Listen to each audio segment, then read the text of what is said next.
XFM 104.9. Steve, just back announced that for us. Yeah, from the album Princess Superstar That was Princess Superstar and Untouchable Part 1. Did you enjoy it? I really enjoyed it. Good. So I'll tell you what, I had two of the ingredients that I look for in a record. It was both fly and dope. High five, man. Yeah, okay. You're sweet, man. Coming up, I've got my film review. Looking forward to it. It's a great one. It's a great film. I've got a song for the lovers any minute now. Sure. And probably loads more chat. Yeah, there will be. There will be. PJ Harvey, This Is Love, XFM 104.9. It's Ricky Gervais show, isn't it? With Steve Merchant. Yeah, but you're going to keep quiet now, Steve, because I've got to do my world-famous film review. Looking forward to it. Yeah. I know you criticise it, because I say I do sort of like films that aren't on, current release, or that I sort of just do the plot, or, but, Have you taken that criticism on board? I have. Good. This week's Ricky Gervais film review. XFM 104.9. Dandy Warhol's Bohemian Like. It was the Ricky Gervais show. With Steve Merchant. Yeah, exactly. And Carl, who's Carl's turned our microphones on. Can't believe it. Good to see you, Carl. Good to see you, Ricky. Cheers.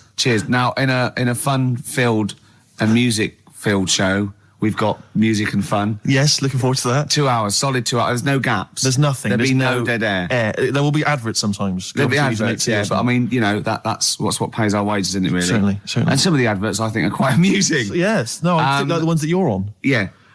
We've got our hip-hop challenge. We've got Song for the Lovers, Song for the Ladies. We've got a film review. So magnificent. Had any calls about that, Rick? Any maybe Channel 5 or someone onto you? No, they haven't, no. That's strange. That's weird. No, but I think it's a bit ahead of its time because it's very unique. Sure, because it's not like other film, is it? It's sort of like it's a bit out there. Yeah. Anything caught your eye this week, Steve? Rick, Sum 41 and In Too Deep. If you're listening now, you're in too deep. It's the Ricky Gervais show. Run for the hills. No, classic. Yeah, with Steve Merchant. Yeah, whose birthday it is today. Cheers. Yeah. So someone never listened before and they heard that link. They're thinking, great, it's proper radio at last. XFM 104.9, just gone 1:05. Steve, do you want some great music today? I'd love to hear some great music. Well, I've brought in some good stuff. I've brought in Oasis, we've got Radiohead, I've got some Dre, I've got some Alba, I've got some Jimmy Webb. I'm looking forward to that. Yeah. We're keeping it real. Oh, absolutely. I've got Charlatans, I've got Nirvana.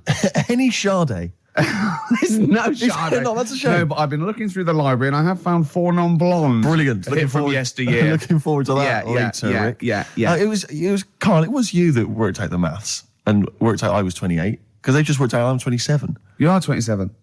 No way. Yeah, I asked you, didn't I? And I said but what I sort of questioned was, I said, well, if you're 27 today, that means last week you were 26. Well done. Yeah, that's irrelevant. So therefore, you assumed that I must be 28 then. Yeah. Whereas I assumed you were using, your knowledge of maths, such as it is. I wouldn't do that. No, sure. Wow. I actually got lost in that conversation because I genuinely didn't know what he meant would mean last week you were 26. I don't know what that meant. I don't know what it meant. Wow. Well, it is Steve's birthday. But he would have been 26 last week.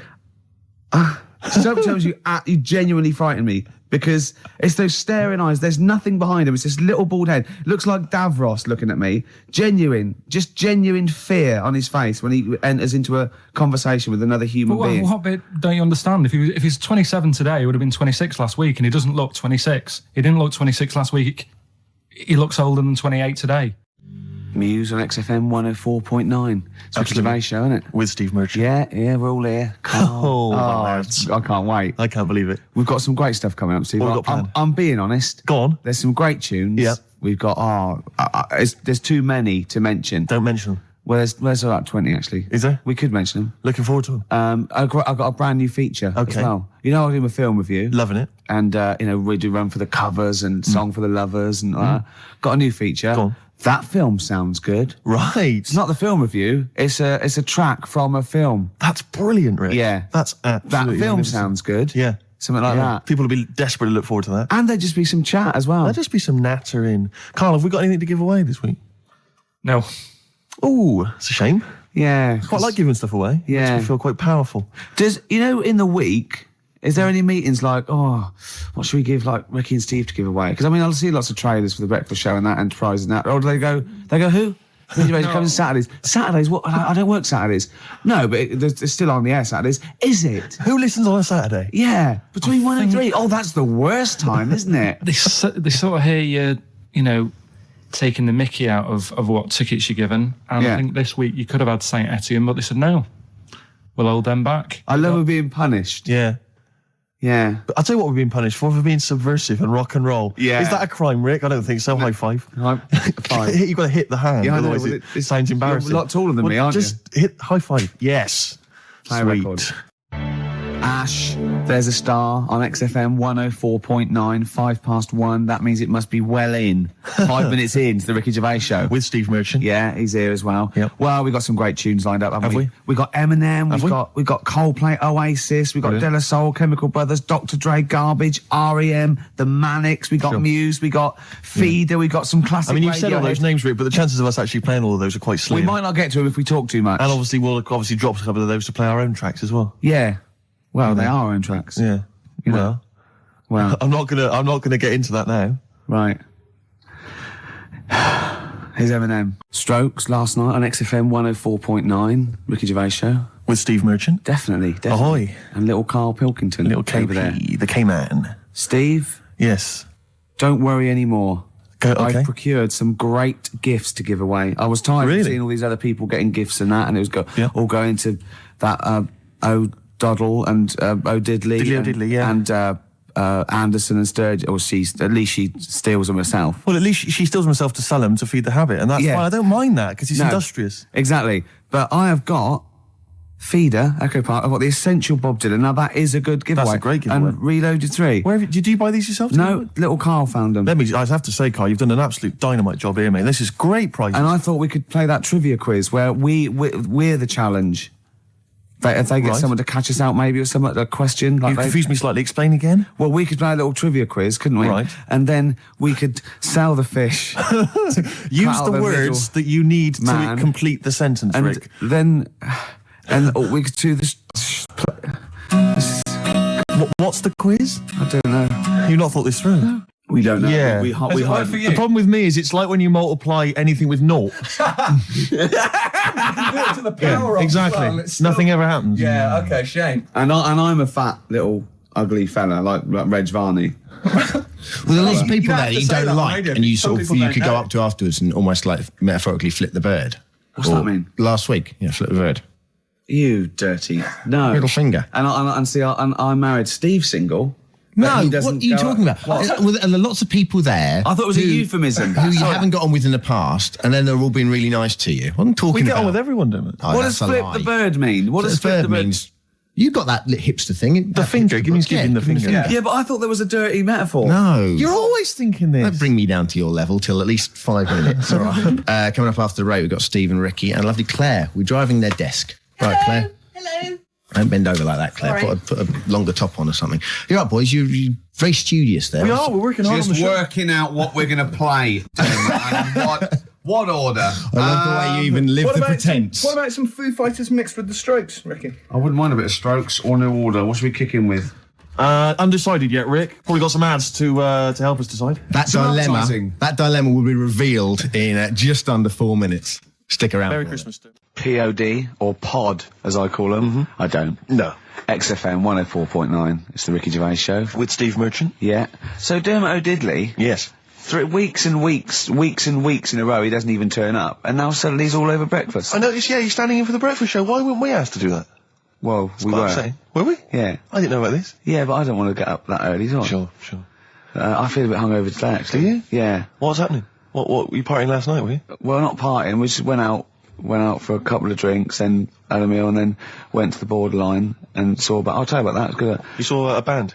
That's the first Yeah. time in years, isn't it? It is, yeah, Like you? yeah. Because no, so, do you know John Sim, the actor? Not really. He's in this band, right, called Magic Alex, and it was really good. They're sort of like a friendly Oasis. They got, sort of Yeah, quite, yeah. it's quite mank sort of feel, but it's really good songs and everything. Is he the singer? Yeah, no, he's the guitarist. Nice, cool. But it was full of actors because of that, and I felt quite tall. That's ludicrous, because you're a very short man. Well, I am. I'm sort of. I was average, but now I'm not. I don't think 5'8". That's right. But there, I was like quite. It was like Lilliput.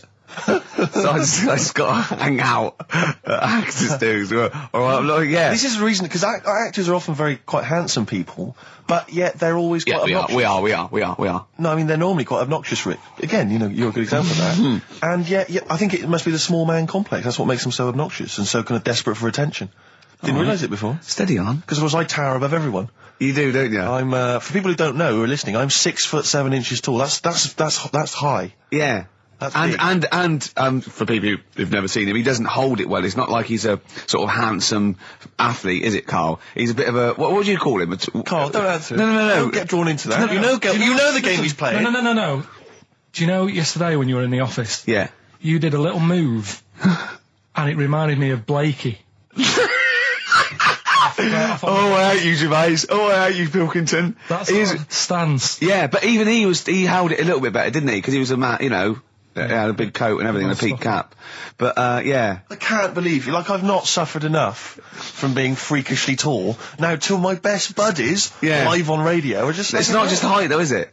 It's the posture and the face and everything. But it's got your places, hasn't it? No? What do you mean it's got me Yes. places? I think people give you a bit more of a chance in your career and stuff. 'Cause it's like, Well, yeah, stacking shelves. Because I can reach to a high level. XFM 104.9, kicking off there with the Dandy Warhol Steve. Sure. Ricky Gervais Show with me, Steve Merchant. Well, they That's always what I was let me gonna say that. Well, I thought you would...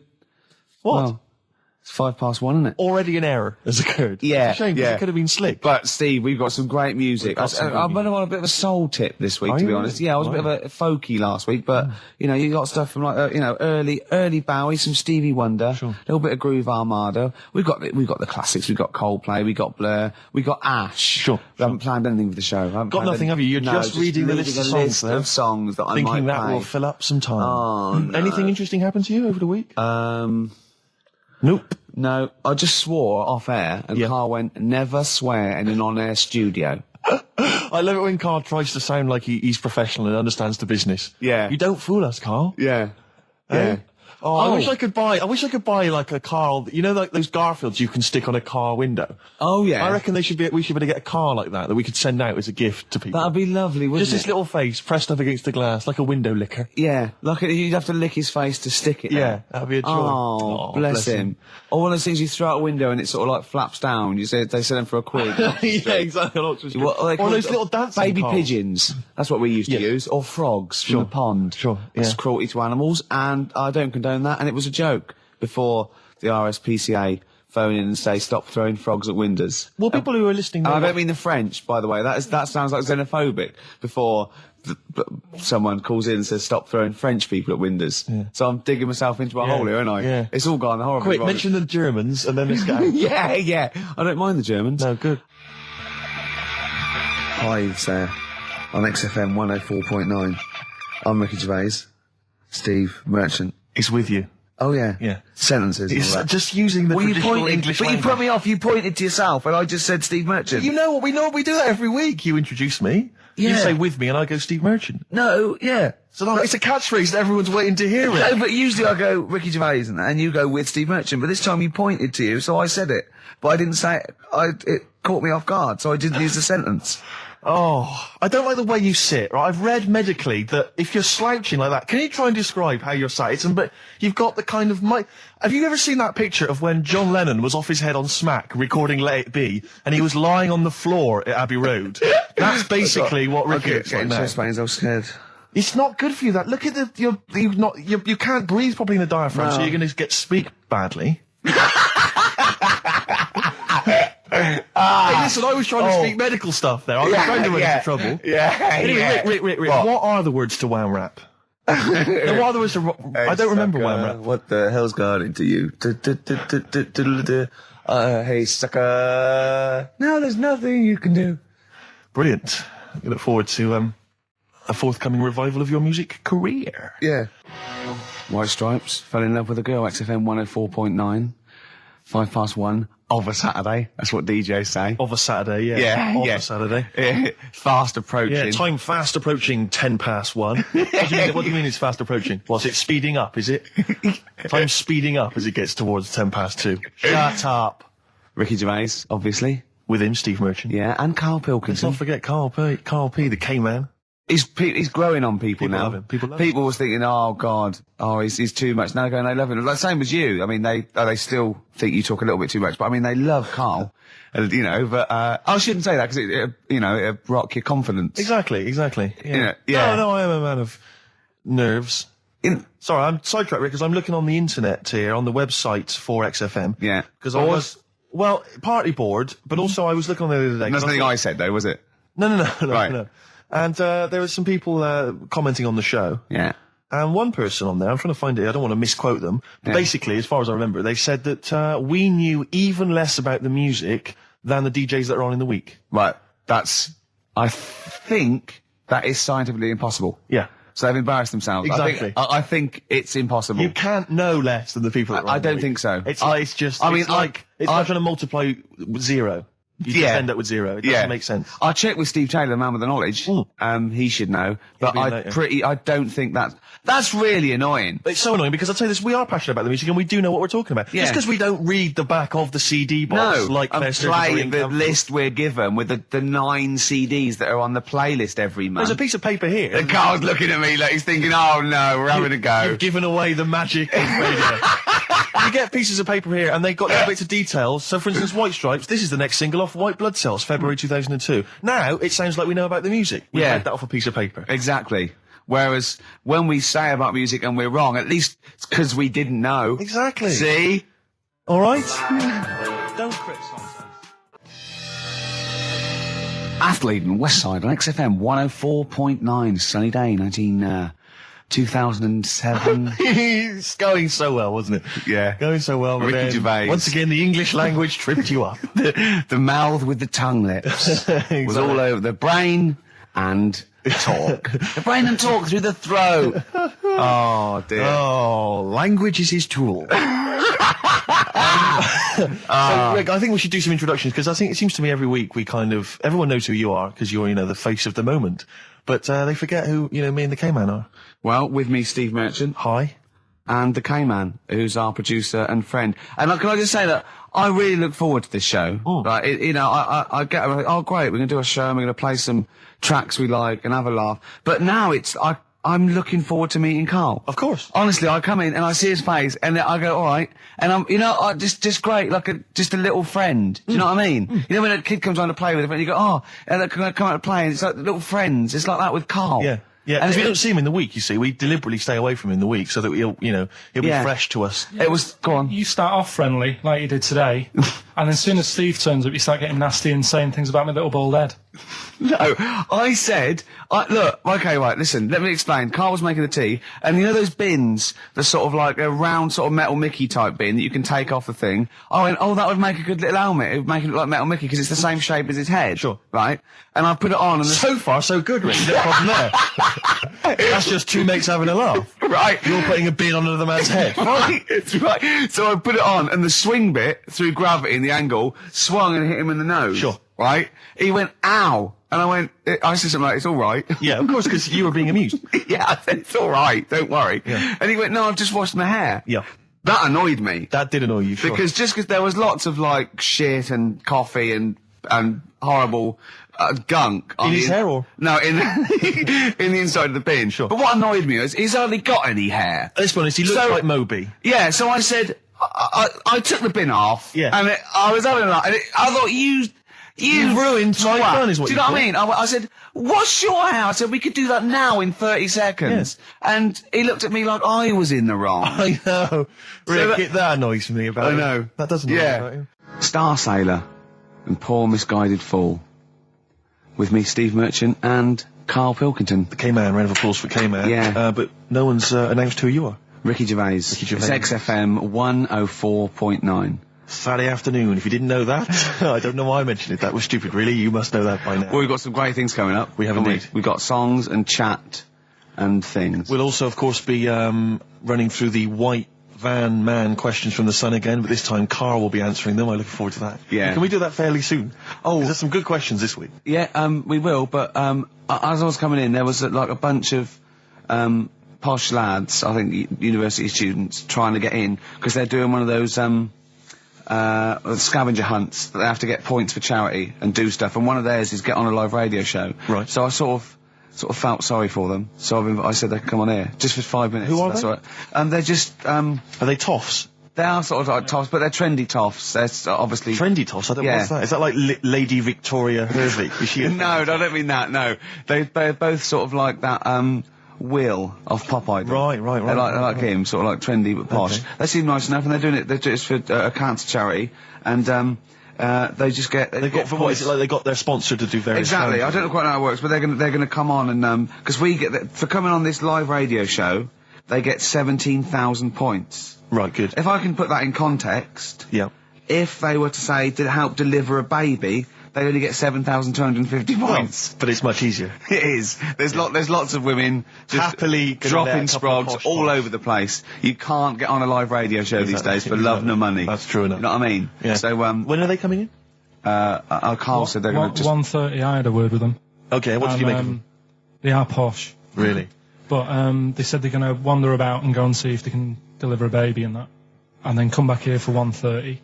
And I don't know if it. How I hope they don't like leave a baby sort of half out. You know, if they've got it. You know, they're push. Sorry, we're gonna have to shoot off. We've got to go and see. we've got to play an instrument in a marching band for 8,500 points. Well, I did say be here definitely at 1:30 because I don't want you getting in the way of the white van questions. And the other thing is, right, they get 7,500 points for delivering a baby, but they get 9,000 points if they cut Peter Stringfellow's hair. Well, he's very precious about his hair. It's a more delicate operation, isn't Absolutely. it? There's more that can go wrong. That's true enough. Take an unconventional animal for a walk in a park. What is an Unconventional animal? I think that could be a dog that just doesn't play by the rules. Yeah, that's a dog that's into Slipknot. Yeah, that wheeze in a urinal. Yeah, exactly. Standing up. Exactly. Yeah, well, I'm looking forward Well, to yeah, that. I'm sure they're lovely guys. Good luck to them. Yeah, we'll see you later. 07 distractions, very nice. Yes, I approve of that, Carl. Good choice there. Now, Steve. Yes. Carl came round to my flat. It was Tuesday night, wasn't it? Nice place. Now, thanks. Now, last week after the show, I think you guys were in the time you were in the toilet. Like Carl got out the lottery ticket that he'd bought. He went, "I'm feeling really confident tonight." He was going. I was going. I laughed. He went, "No, seriously." He said, "Look at the numbers," and I looked at them, and I think they were 4, 6, 8, 20, 36, 48, weren't they? He was going, "I just got a feeling about those. I wasn't sure." He went, "Although, my girlfriend said that, if I won the lottery, we'd probably split up because we like such different things, meaning she likes to travel and he doesn't." And so he said, so what I said was, "Well, if I win, then I won't tell you. I'll just treat you a little bit more." Brilliant. That's brilliant logic. That is great. Anyway, I'll look after her. Oh, I imagine you take care of her. Yeah. Yeah. You're a good guy. How would you do it then? You just sneak little gifts in slowly over many years. Yeah. You don't think she'd rumble the fact that you don't work anymore and drive a Lamborghini? Well, I'd still do this, I think. What, just like as a kind of beard, as a cover story? Yeah, just. So you'd pretend to come to work, but maybe off partying and stuff in the daytime. Yeah. Clever. now, he didn't win. Okay. I phoned him up Saturday night, he went one number. One number. I think it was 8, wasn't it?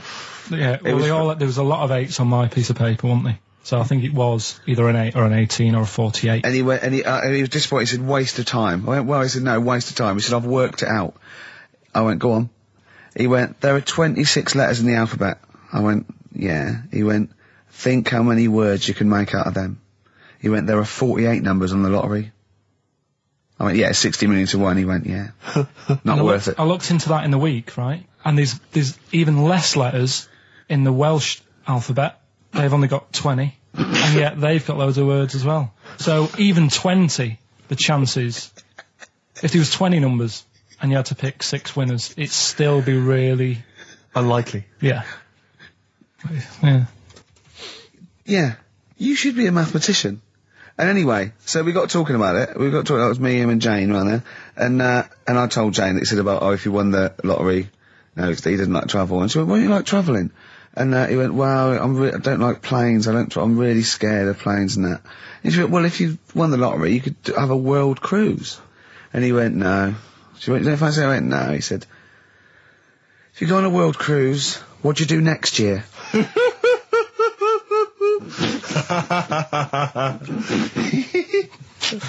Oh, Genius. it's brilliant logic, Carl. It's But great. you know, on the world cruise, you don't actually see the whole world. I mean, you. And if you did, it's not like saying, "Well, I don't want to see that twice." Do you know what I mean? The world. It is the world. It's a lot. It's a lot to see. And Did it never dawn on you before about the numbers in the lottery? Have you been playing this for years and thinking that you had a good chance, that it was just like you and a handful of other people that were doing it? Just as much chance as everyone else, but then when you actually sit down and think about Sure. what you're doing. He's done it again this week. one. He went off doing it one more time, and he showed me the numbers, and he went, they look a bit more healthy, don't they? What numbers are you going for this week? It's alright laughing, but we'll see tonight. Go on then. Let's have a look. You know, if people do this and they win, if you take these out and people do these, you'll have to share it with someone. It's alright though, isn't it? Give them a chance. Tell them give people a clue. What numbers are you doing, Carl? No, I'm not going to tell them all. I'll give you 4. I've got 5, 9, 12 and 26. Okay. You're not going to give us the other two? No. Because that's a big difference, isn't it? What are the... 4's worth about 8 grand in it, but if I give them the other 2 and it wins. Yeah. What are those 4 numbers again?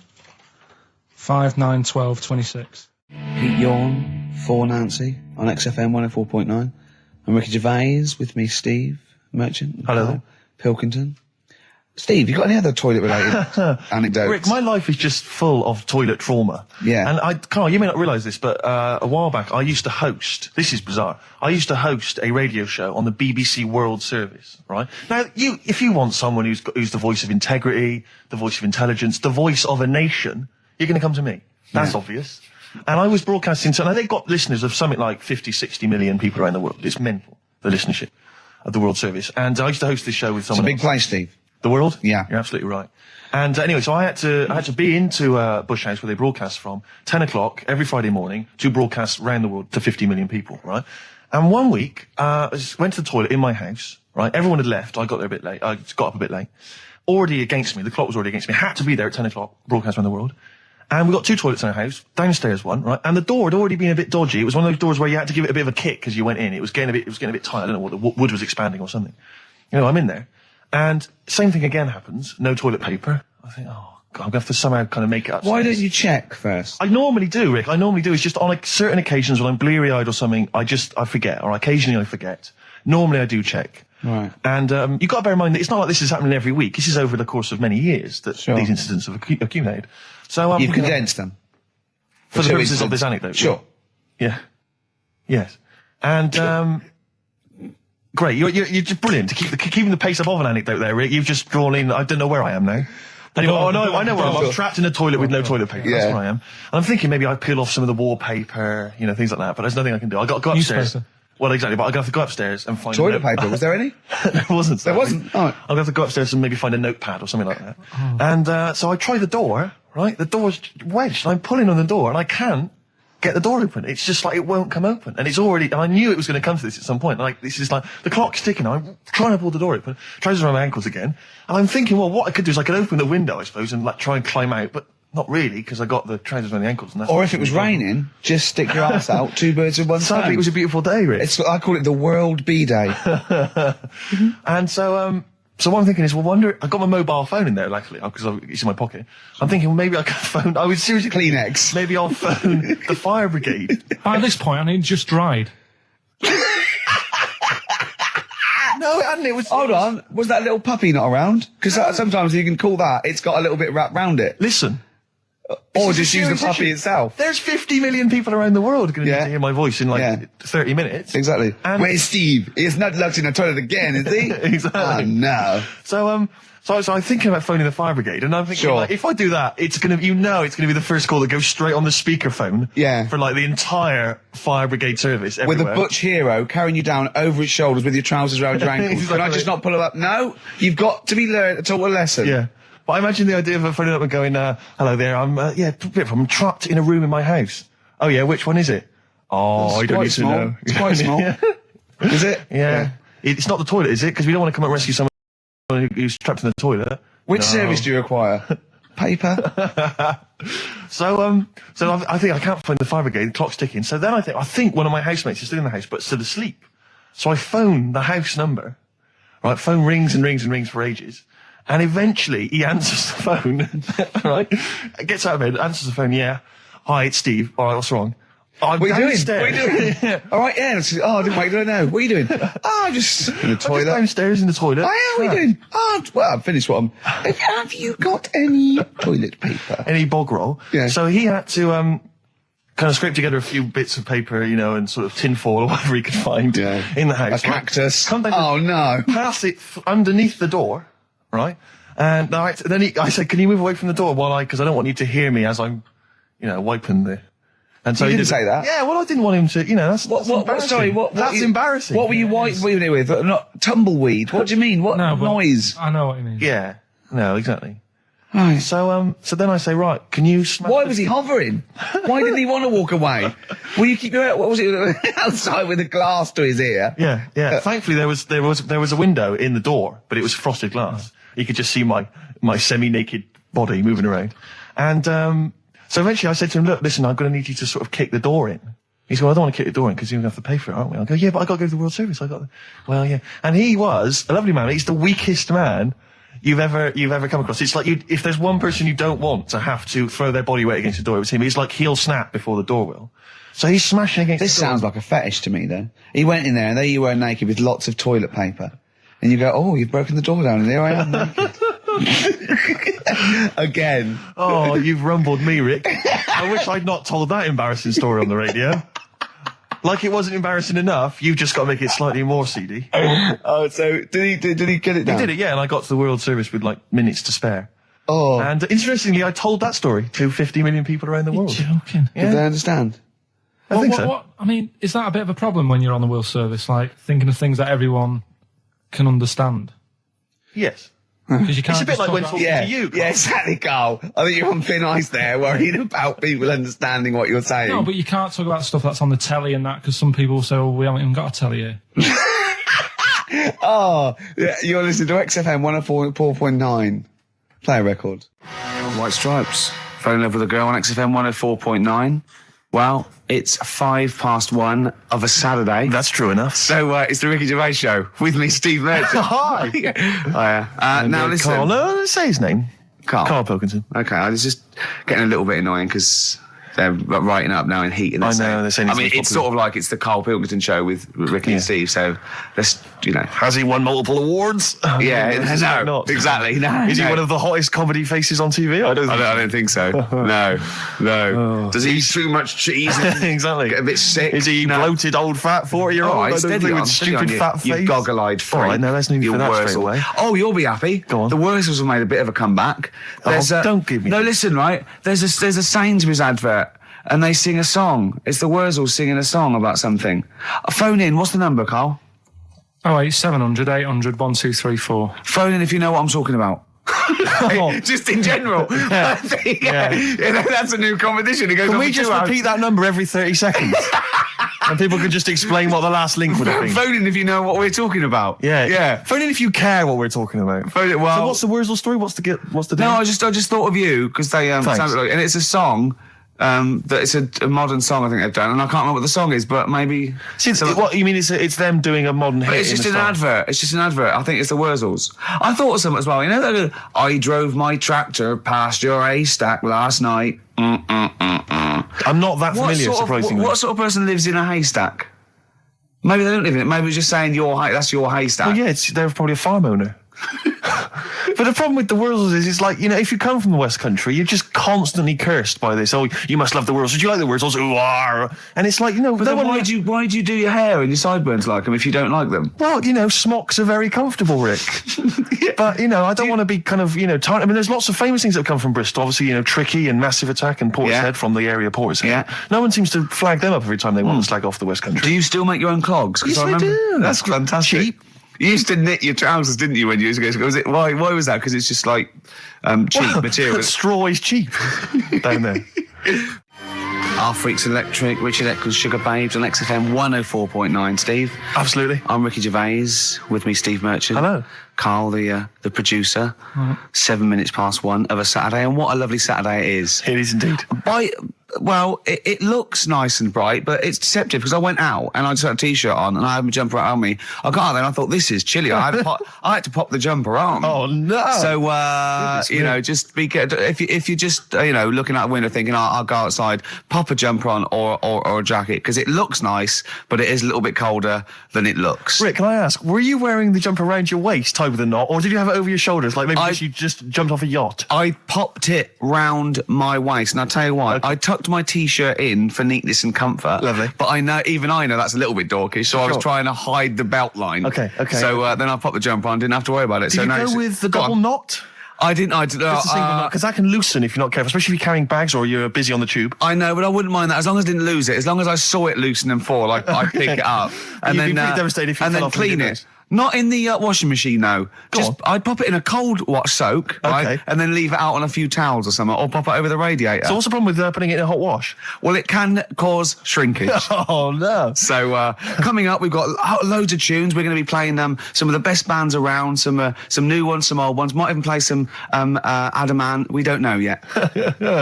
Let's have Badly Drawn Boy, though, shall we, Carl? Current single. New Order, Here to Stay on XFM 104.9. I'm Ricky Gervais. We're here to stay. Yeah. For the next 2 hours. Yeah. All right. That's Steve Merchant Hello there. there. We're with our producer here, Karl Pilkington. We'll be talking to Karl a little bit later because we've got to have his thoughts on Aesop's fables, continuing the education of Karl. We've got some great music coming up, haven't we? Very good music. A little bit of, what have we got? Happy Mondays. Badly Drawn Boy. Yeah, all that. Bob Dylan. All sorts. All sorts coming up. Yeah, Rick, I don't know, I just wanted to bring your attention to this. Someone passed this on to me. It's from the Guardian's media website. There has a sort of website that's dedicated to kind of media information. Is this about our complaint? Well, the headline is Comedian Rapped Over Radio Innuendo. Right. Jessica Hodgson has written the article. Are you familiar with this? Have you seen Well, this? be careful now because we actually got a complaint. And not people don't know this. We got a complaint upheld, and Well, all of this we're very sorry. We didn't mean to offend, and it was a while ago. So we are going to be very careful. Carl's getting very nervous. We're just going to read out. We're not going to editorialise, Karl. We're just going to read out what the Guardian printed about us. All right? Okay. Comedian Ricky Gervais has had a dressing down from a broadcasting watchdog for his repeated use of the word cock in a lunchtime radio show.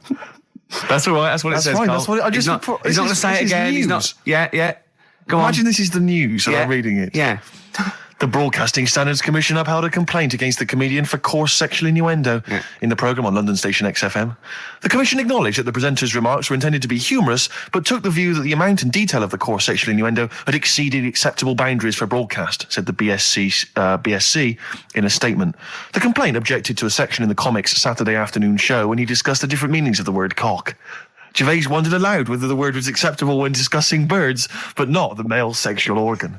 A BSC spokesman said the comedian went on and on about it for nearly 5 minutes. XFM, a self-styled alternative radio station, said in its defence that its remit was to provide cutting-edge programmes for a youth audience. The station said the programme's brief was to include elements of alternative comedy within certain shows that would not fit within a more mainstream radio station format. In this particular show, it was not the presenter's intention to shock when they took a humorous look at how the English language could be construed in different ways within different contexts. Gervais, whose big break was on Channel 4's 11 o'clock show, has shot to household status through the portrayal of David Brent, the middle manager from hell in BBC Two's cult show The Office. Just in case you didn't know what I was talking about. Yeah, he's a household name, but they just thought you might not have heard clarify. of him, but he is a household name. Now, that's good. That's good reporting, and they're quite right about it. And just to remind people, it was when Steve said the only bird that hasn't got a penis is the swan, and I went on about the male bird being called the cock, but I couldn't use that to mean, and it was childish. Yeah. But what annoys me is, I'm sure I've heard things on like Radio 1 like that. Oh, what's what's her name in the morning? Sarah Cox. Yeah, and as there's a DJ like Karl Cox. Yeah, so you got Karl. What's the matter? I'm just saying. You're just saying there's a pair of DJs on. Yeah, but we've done this. And what are you talking about? We're just talking about names. They're just saying the names. Now, I love Cox in the morning. You're a big fan of Cox. And at night. What's the matter with you? Come on, Karl. All right, we've taken it. Have you actually been rapped over this? No, I don't know what. Have you that had a means. dressing down? No. When did that happen? I don't know. I was meant to tell you, and I never got round to it. Okay. Thanks then. So don't do it again. That was the Travis and some flowers through my window. This is XFM 104.9 of a Saturday afternoon, just gone 6 minutes past 1. I'm Ricky Gervais, with me Steve Merchant. Hello Hi. there, hi. Good to talk to you. Karl Pilkington is over there. All right. Hey. Keeps it real. Yeah. Respect, Carl. Oh. Rick, I just think, we want to lift off the show straight away into the stratosphere. Yeah. And the best way to do that, it seemed to me, was to resurrect a game we used to play when we first began the show in old XFM days. Do you remember the game? Do you remember the game Make Ricky Gervais Rub Me Hard. Rub You Hard? No. No, So that was only in the pilot. We never actually did that on live. Okay, right. No, it was the game Make Ricky Gervais Laugh. Oh, I remember, And we used yeah. to get people, Carl, you probably didn't hear it, we used to get people to sort of send in pictures and jokes and stuff. And if I could make Ricky laugh on air with those... He won a particular toffee. things, then they won a gift of some kind. Yeah. Anyway, a lot of emails actually saying people love your laugh, Rick. So in a sense, we're giving the public what they want. They must be taking the mickey. But this is a picture I found in today's copy of The Sun. So if you're listening at home and you want to know what the picture looks like, rush out and buy a copy, only 40p. Yeah. And Are we sponsored by The Sun? We do White Van Man. Exactly. It amused me straight away, this, because bear in mind, Right. it is one of the world's biggest rock stars. Okay. Just check out the face.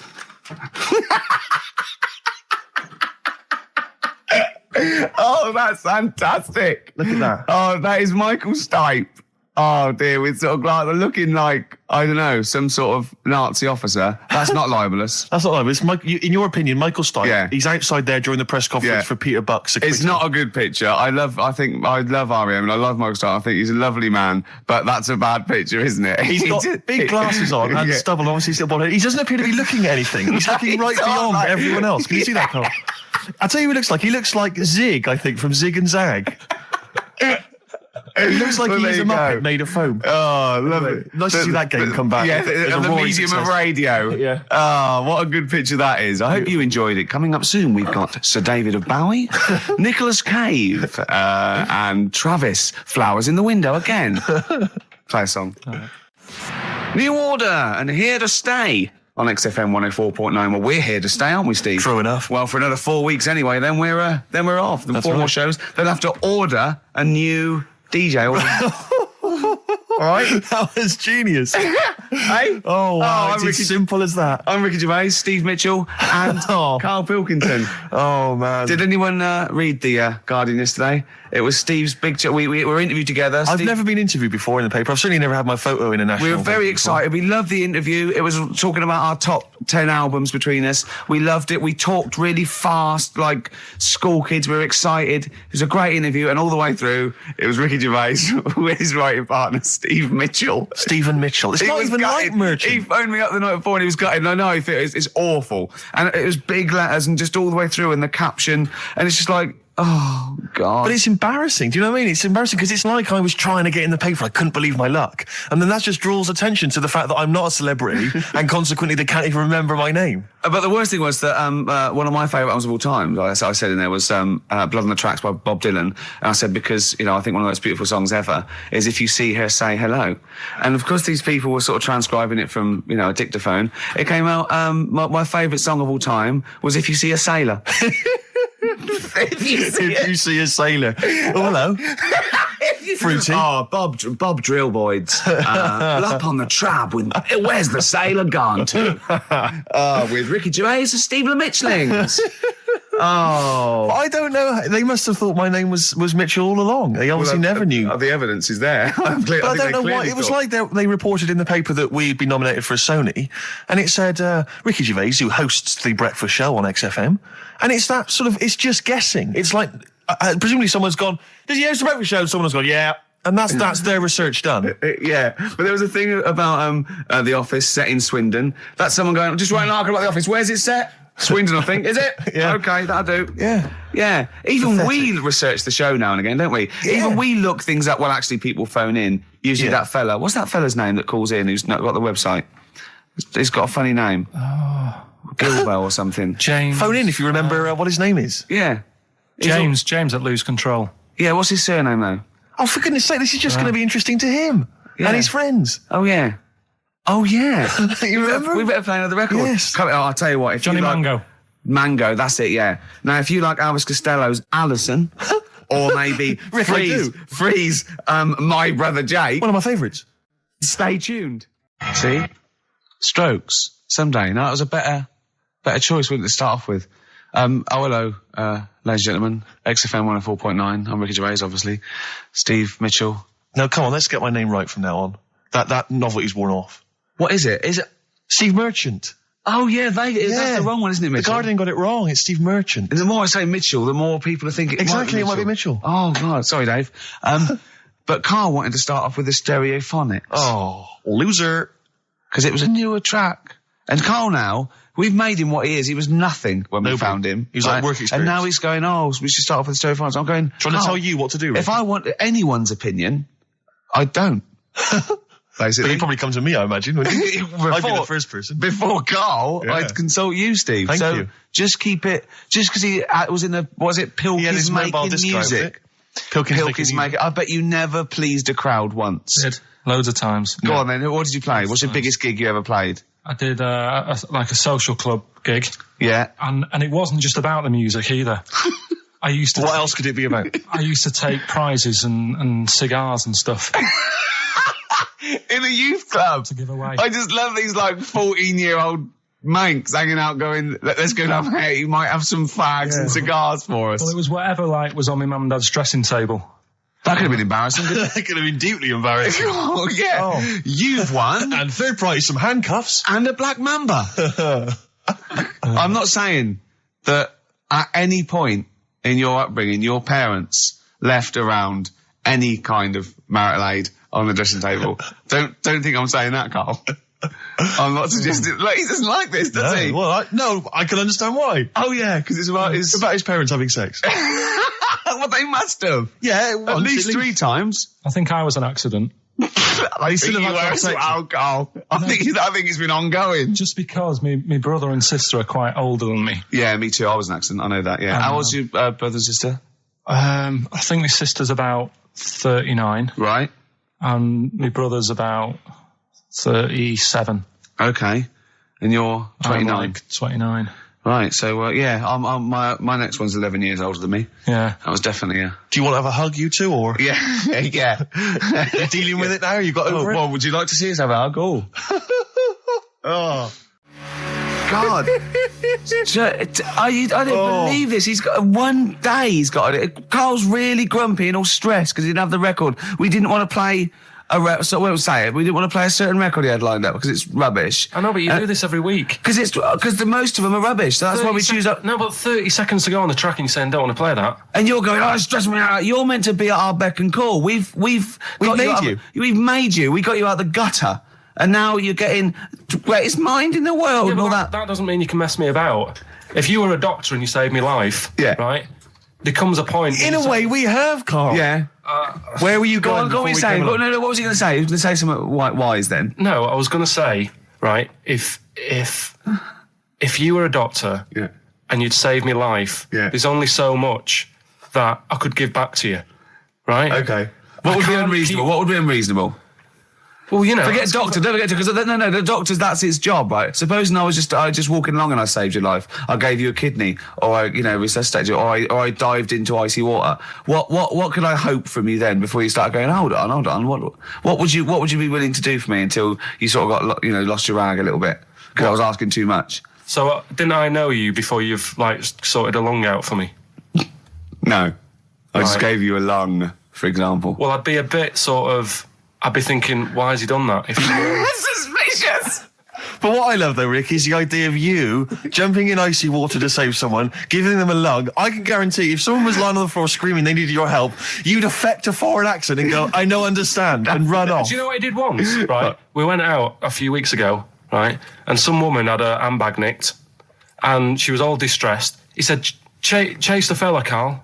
You stood there. That's not But let's be honest. Yes, Imagine Ricky chasing a criminal. Look at his little legs. He'd never get anywhere. I mean, he started to run, and then he passed Starbucks or something and nicked it. For a short How did this turn on me? I'm a bad man because I don't give lungs away. No, because no one would want my kidneys or my lungs for a start. Did you chase the criminal then? I did for a bit. He walked. No, you didn't, did you? No, I did a little bit. Yeah, we'd sort of spread out. We missed him. Where was it, and what was the situation? It was Did near- you see a bag get snatched or It was something? Car- No, she was sort of crying and she was ready to. Some blokes came in, sat next to her, and then just ran off with her purse. And you walked after them. No, they'd gone, Steve. They'd actually gone, but it was just like a bit distressing because she was devastated. I know how she feels as well because I had a jacket, and you think, I've just got to find them now. Yeah. Where are they? Who are they? You know? So she was really off her head with sort of like she was angry and sort of crying. Yeah. And it was horrible. It was horrible, wasn't it? Wasn't it, Carl? He's broken his mic now. Oh, right, play a record, This Carl. is Carl, what are you pathetic. doing, mate? I don't believe this. There's only 2 weeks to go. These should be special. Carl, play the record. We've asked you to play the record. Like you. You go on there, Steve. Absolutely. Stone Roses on XFM 104.9. I'm Ricky Gervais, with me Steve Merchant. Hello there. And Karl Pilkington for the last time, Indeed. I'm afraid. Yes. So, we're going to have a little bit of a chat. We're sewing up some things with Karl. Indeed. We're giving away that prize, that BAFTA bag, and, Playing some great music. And we're just, I'm bringing in my favourite tunes. I'm bringing the Smiths, Radiohead, Cat Stevens, David Bowie, Neil Young, the classics. Steve's doing the same. Indeed. Well, Karl, the last time apparently, someone's got it a bit wrong. We're not actually away for 6 weeks. We're away for we'll be back in, August, won't we? Bloody hell. Yeah. No, don't swear. Yeah, that's outrageous. On the last show, you have to say that. Already brought the tone down. Yeah. Cheapened it. And I think it's blasphemous as well. Yeah. No, it's not. No, hell isn't, is it? Isn't it? No, I don't think that's not blasphemy, is it? Taking hell's name in vain. Yeah. Yeah, but what was it you were saying the other week about the Queen Mum used to have the right mouth on her? What? I don't think we said that on air, Carl. What? No, but last week you were saying about bad language, and I was saying, there'll come a time when bad language doesn't matter anymore. You can F and Jeff and stuff. Oh, I know what he's talking about, Steve. Really? Right, let me explain to you, the listener at home. Carl was worried about swearing, and as a joke, off air, it was last week, we were saying that in the 1940s and 50s, the Queen Mum used to say things like, and we were quoting things she'd said, but putting F's and C's in there, and you believed us. Oh, so this whole week you've believed that we somehow had knowledge that the Queen Mum used to swear say, like a trooper. We were doing fake quotes from her in her voice, but putting in F's and C's, and you believed us. I mean, I didn't even think, I thought you were going along with a joke, but it obviously made an impact. Carl, we've said this, you've got to question and query everything. You can't take things at face value, certainly not if they come out of the mouths of Ricky Gervais. Yeah. All right. Yeah, sorry about that, Carl. It was a little trick. Is there any other things now that, as Is you there look back anything over we've the said that time you've been we've thinking played about with that us? I can tell you now that was a lie? Anything you've maybe queried or questioned, you've thought, that doesn't seem right, that maybe Ricky's told you? Something might come to me Okay. later on, but...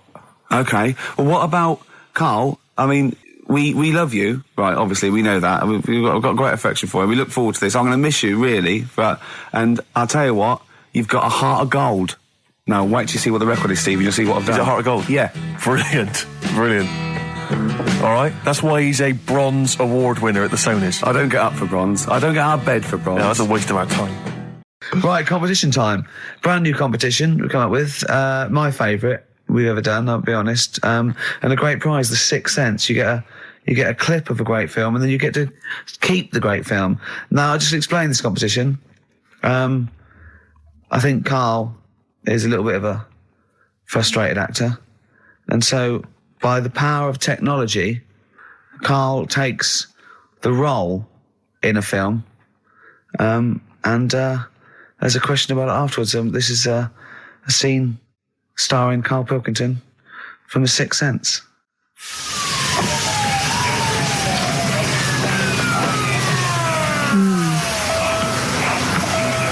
Jeez, I hope nobody got hurt. Be alright? You're very quiet. I'm just thinking about stuff. That's all.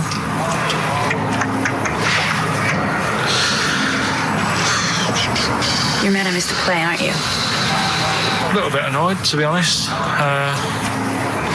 Went down a storm playing the drums in Little Donkey, but your loss. I'd give anything to have been there. Well, you wouldn't, because you didn't. But like I say, it's your loss, isn't it? Anyway, I'm just quiet because I'm thinking about stuff, like I said. Right? I'll make a big deal out of it. What is it?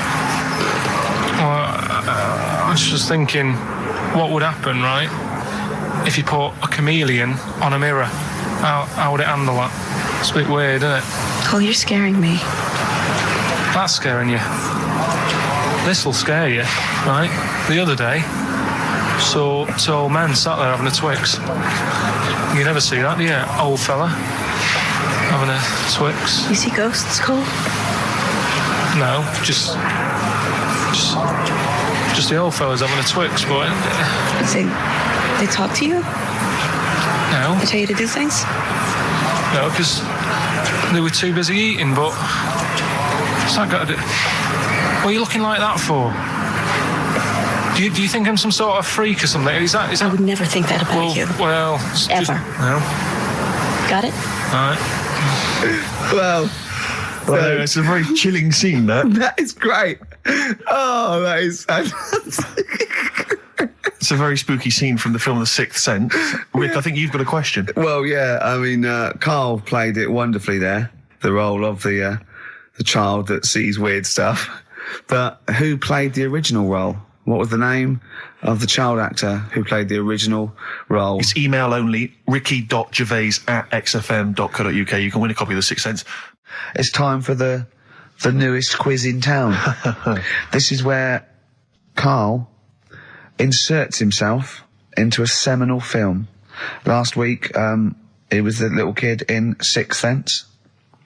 You remember? To great acclaim. The critics loved it. They said a triumph. This week, he's fiddled with The Graduate. This is the scene where, of course, he goes upstairs to the hotel room, and it's on the cards. She's a dead cert, Mrs. Robinson. Well, Here we go then. So, you ready for it? I've brought some condoms from home that Suzanne got for Christmas. Benjamin, What? will you bring me a hanger? A what? A hanger.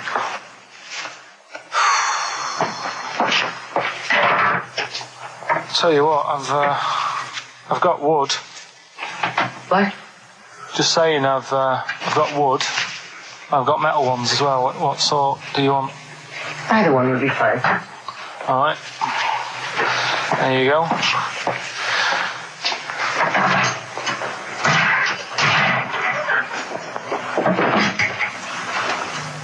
Are you afraid of me? No. No, I've seen weirder things than you. Have I ever told you about the two lads I went to school with who had big heads? Webbed fingers as well, but not related, and weren't mates, but both had the same thing, which is a bit weird.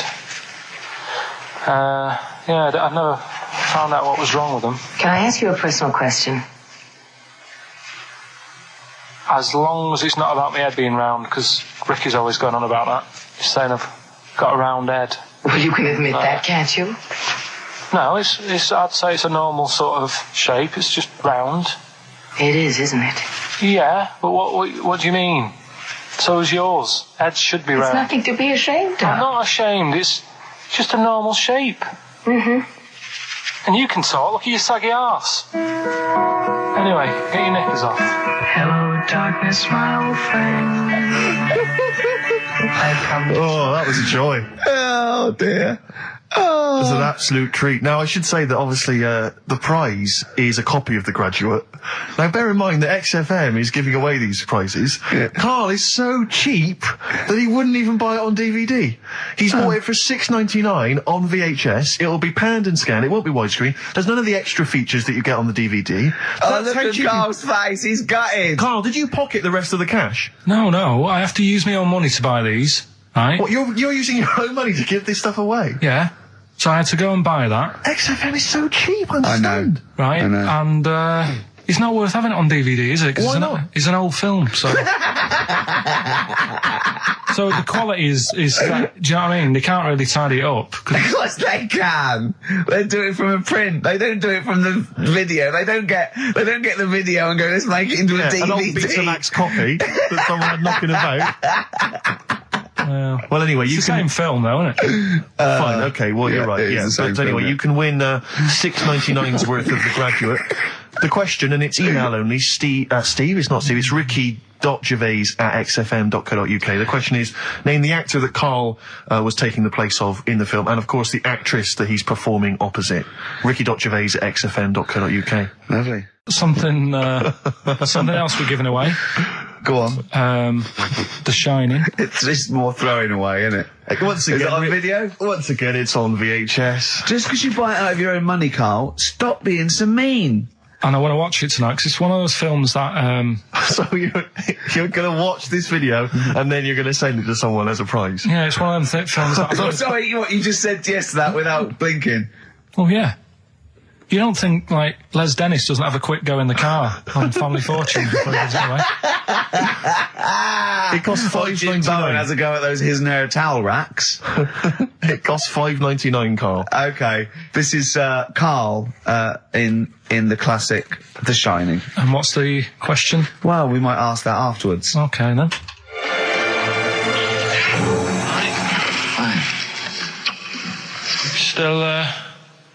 Still trying to write the book then? Yeah? Yes. Good. Funny, someone told me the other day, weird thing about a typewriter, the top row of letters, the longest word you can write is typewriter. I'll just show you. That's weird, isn't it? It's just the typewriter being...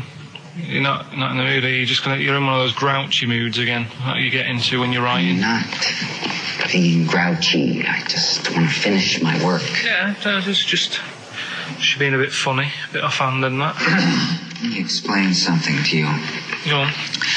Whenever you come in here and interrupt me, you're breaking my concentration. You're distracting me. And it will then take me time to get back to where I was. Understand? Yeah, but I just was coming in to try and cheer you up, if you... I mean, I'm full of ideas as well, if you're having a problem coming up with stuff, got loads of ideas you could write about. The other day I read about this airy Chinese kid. What do you want me to do about it? No, it's just that it could make a good book. Do you know what I mean? Sort of following round. That's swell. Well, I'd buy it, But if you don't want to know, don't bother doing it. But do you know what I mean? It's just airy Chinese kid. It's weird because they're not normally that airy over there. Yeah, this kid cakes in it. But if you don't care, I wouldn't touch one hair on his goddamn little head. you won't have to touch any hair on his head. Like I say, he's covered. Leave the head alone if you want. Touch his hands. He's totally covered in it. But I love the little son of a bitch. well, don't go that far. You haven't met him, but I can sort it out. I'd do anything for him. I don't think you'd expect that much. Just take him to the barbers 3 or 4 times a week. He's a good little kid. In fact, I'll do it. I think I'll write a book on him. Yeah? How do you think you can handle that? Yeah. You're not too busy, are you? Well, I'm pretty busy. I've got to sort out some monkey facts for the show this Saturday, but I reckon I can still... Why don't you start right now and get out of here? All right. I will. If you're going to be like that. Couldn't borrow a pen, could I? See you later. There you Haunting. go. Haunting stuff there. Karl Pilkington in The Shining. In the film, Jack Nicholson goes crazy because the suggestion is he's maybe possessed by demons that maybe are in the hotel. But if I was stranded in a desolate hotel, removed from all human contact with Karl, I'd go mental with an axe without being possessed by demons.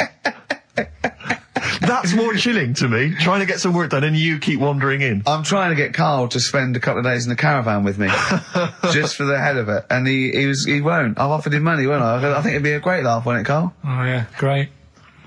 That would be terrifying. No, I want to film it. I just want to film it. Like a little video diary. There's Karl there, he's just waking up.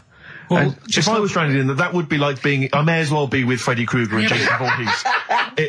That's more scary. the thing is, Ricky doesn't mess you about as much as he messes me about. No, you see, you've given him an inch. You've given him an inch and he's taken a yard. 12:30 you got in today. in 30 minutes between 12:30 and 1.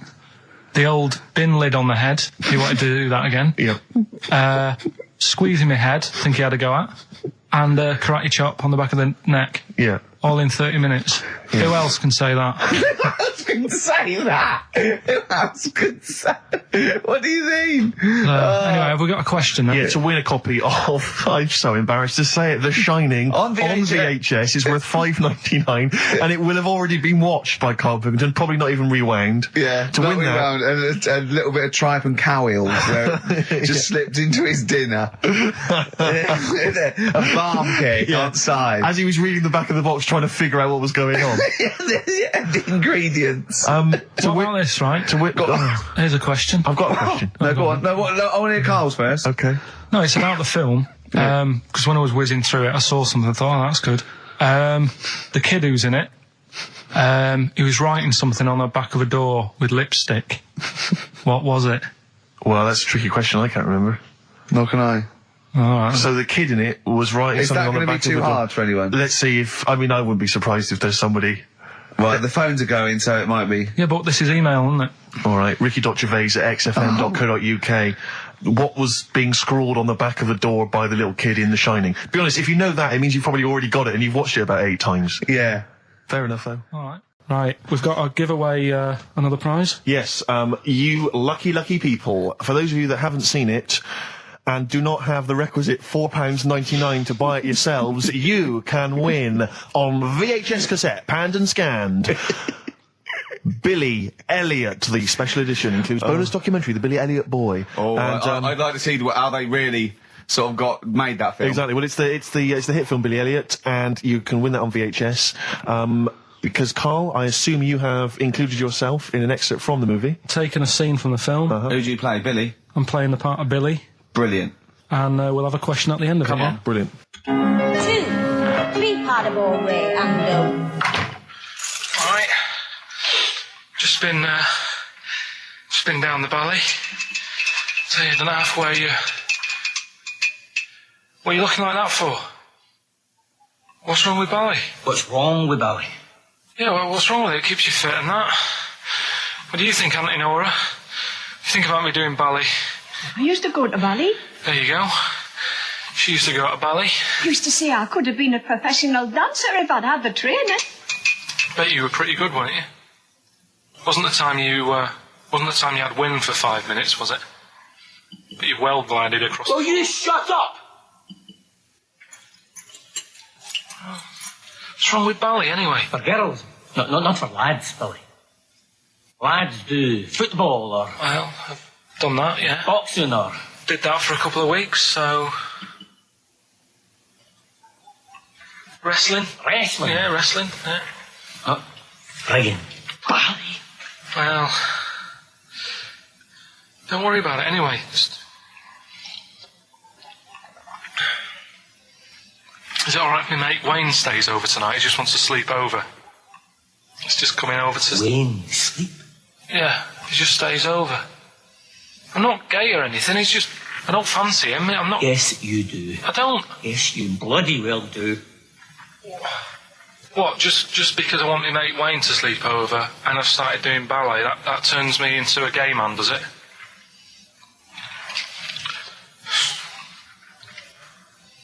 You haven't seen my Village People album lying around? You're asking for a hiding. Just joking, just having a laugh. Just didn't mean... I've had enough in here, I'm going out. No, from now on you stay here, you look after your nana. Got it? Yeah. Yeah. Alright. Well, there it is. What's the question? Powerful. I'd like to know what was the name of the actor that Karl was taking the role of. Does that make sense? That's not grammatically quite right, but anyway, fine. Who was the young lad that Karl was taking the place of there? Name of the actor, not the character. And just email in ricky.gervais@xfm.co.uk. You can win yourself. You've got to be fast. You can win yourself a VHS edition of Billy Elliot worth £4.99 price. I'm going to leave the sticker on, which has actually got the price on. Brilliant. I'll leave that on so you know just what you've got in you. Okay, Anyway, Karl, so here we go. It's an exciting feature that I think will be picked up by Channel 5. It's going to be Karl Pilkington, Do We Need Them? Where Karl goes around checking out animals with top experts, asking whether we need them in the world. Yeah. So, this is the first one. We won't do it next week, but I'm already sorting out the contact. We will be looking at octopus, because they're a bit weird. Okay. So that's what you got to look forward to in 20, Again, if you have an animal that you feel is unnecessary in the world, then email us, and I'm sure Karl will investigate for you. Well, the other thing as well, whilst we're on to that, I want to sort of have a bit of research with me. So when I speak to the bloke or the woman about the octopus, right? I want you want to be armed with the facts. Well, sort of response from listeners, so I can say, well, 70% of XFM listeners said we should get rid of them. Sure. Do you know what I mean? Okay. Like Jon Snow does on Channel 4 when he does all politics stuff. Yeah. So if you agree with me, just send an email saying yes. So yes, we should get rid of them. Yes, yeah. Or, yes, get rid of them. Because the house believes always we should get rid of these animals. You're picking animals you want to get rid of. So yes is get rid of them. No is don't get rid of them. Well, and not no, it's Noah, because they go on the ark. The ones we keep go on the ark. That element I'd completely forgotten about, and I think that's a wise move, because I don't think that's working. I don't think you thought through the whole Noah. So that's just complicating the show, I think. So yes, we get rid of them. Noah, they're saved on the ark. Yeah. Right, okay, so here we go then, jellyfish. So today we're looking at jellyfish in Pilkington.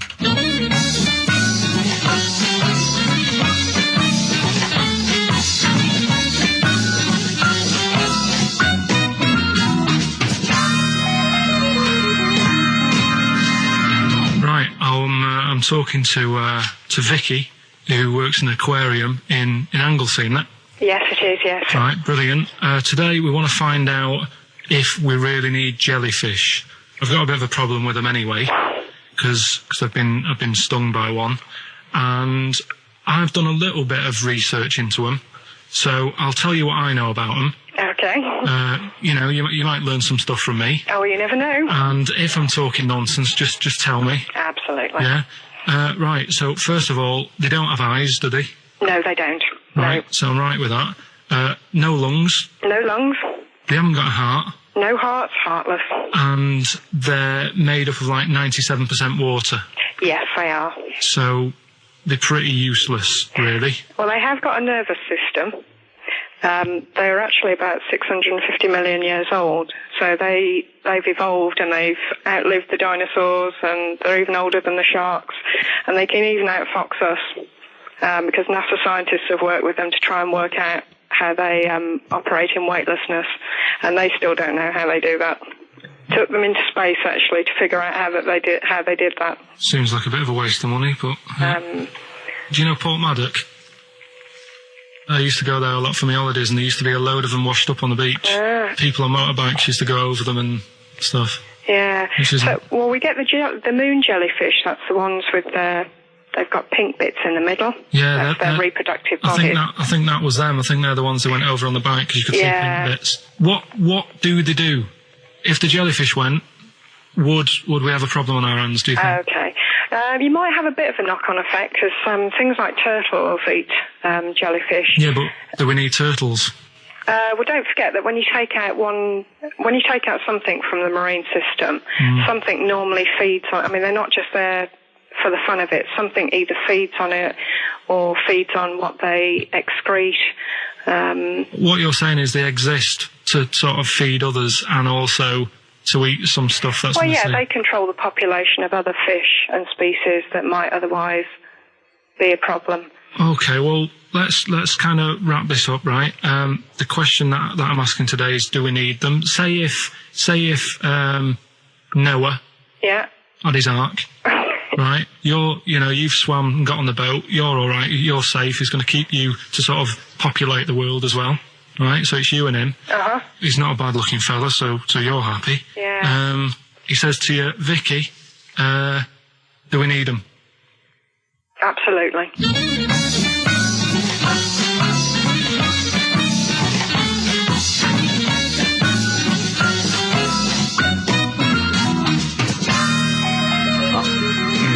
I don't even know why she even gave you that interview.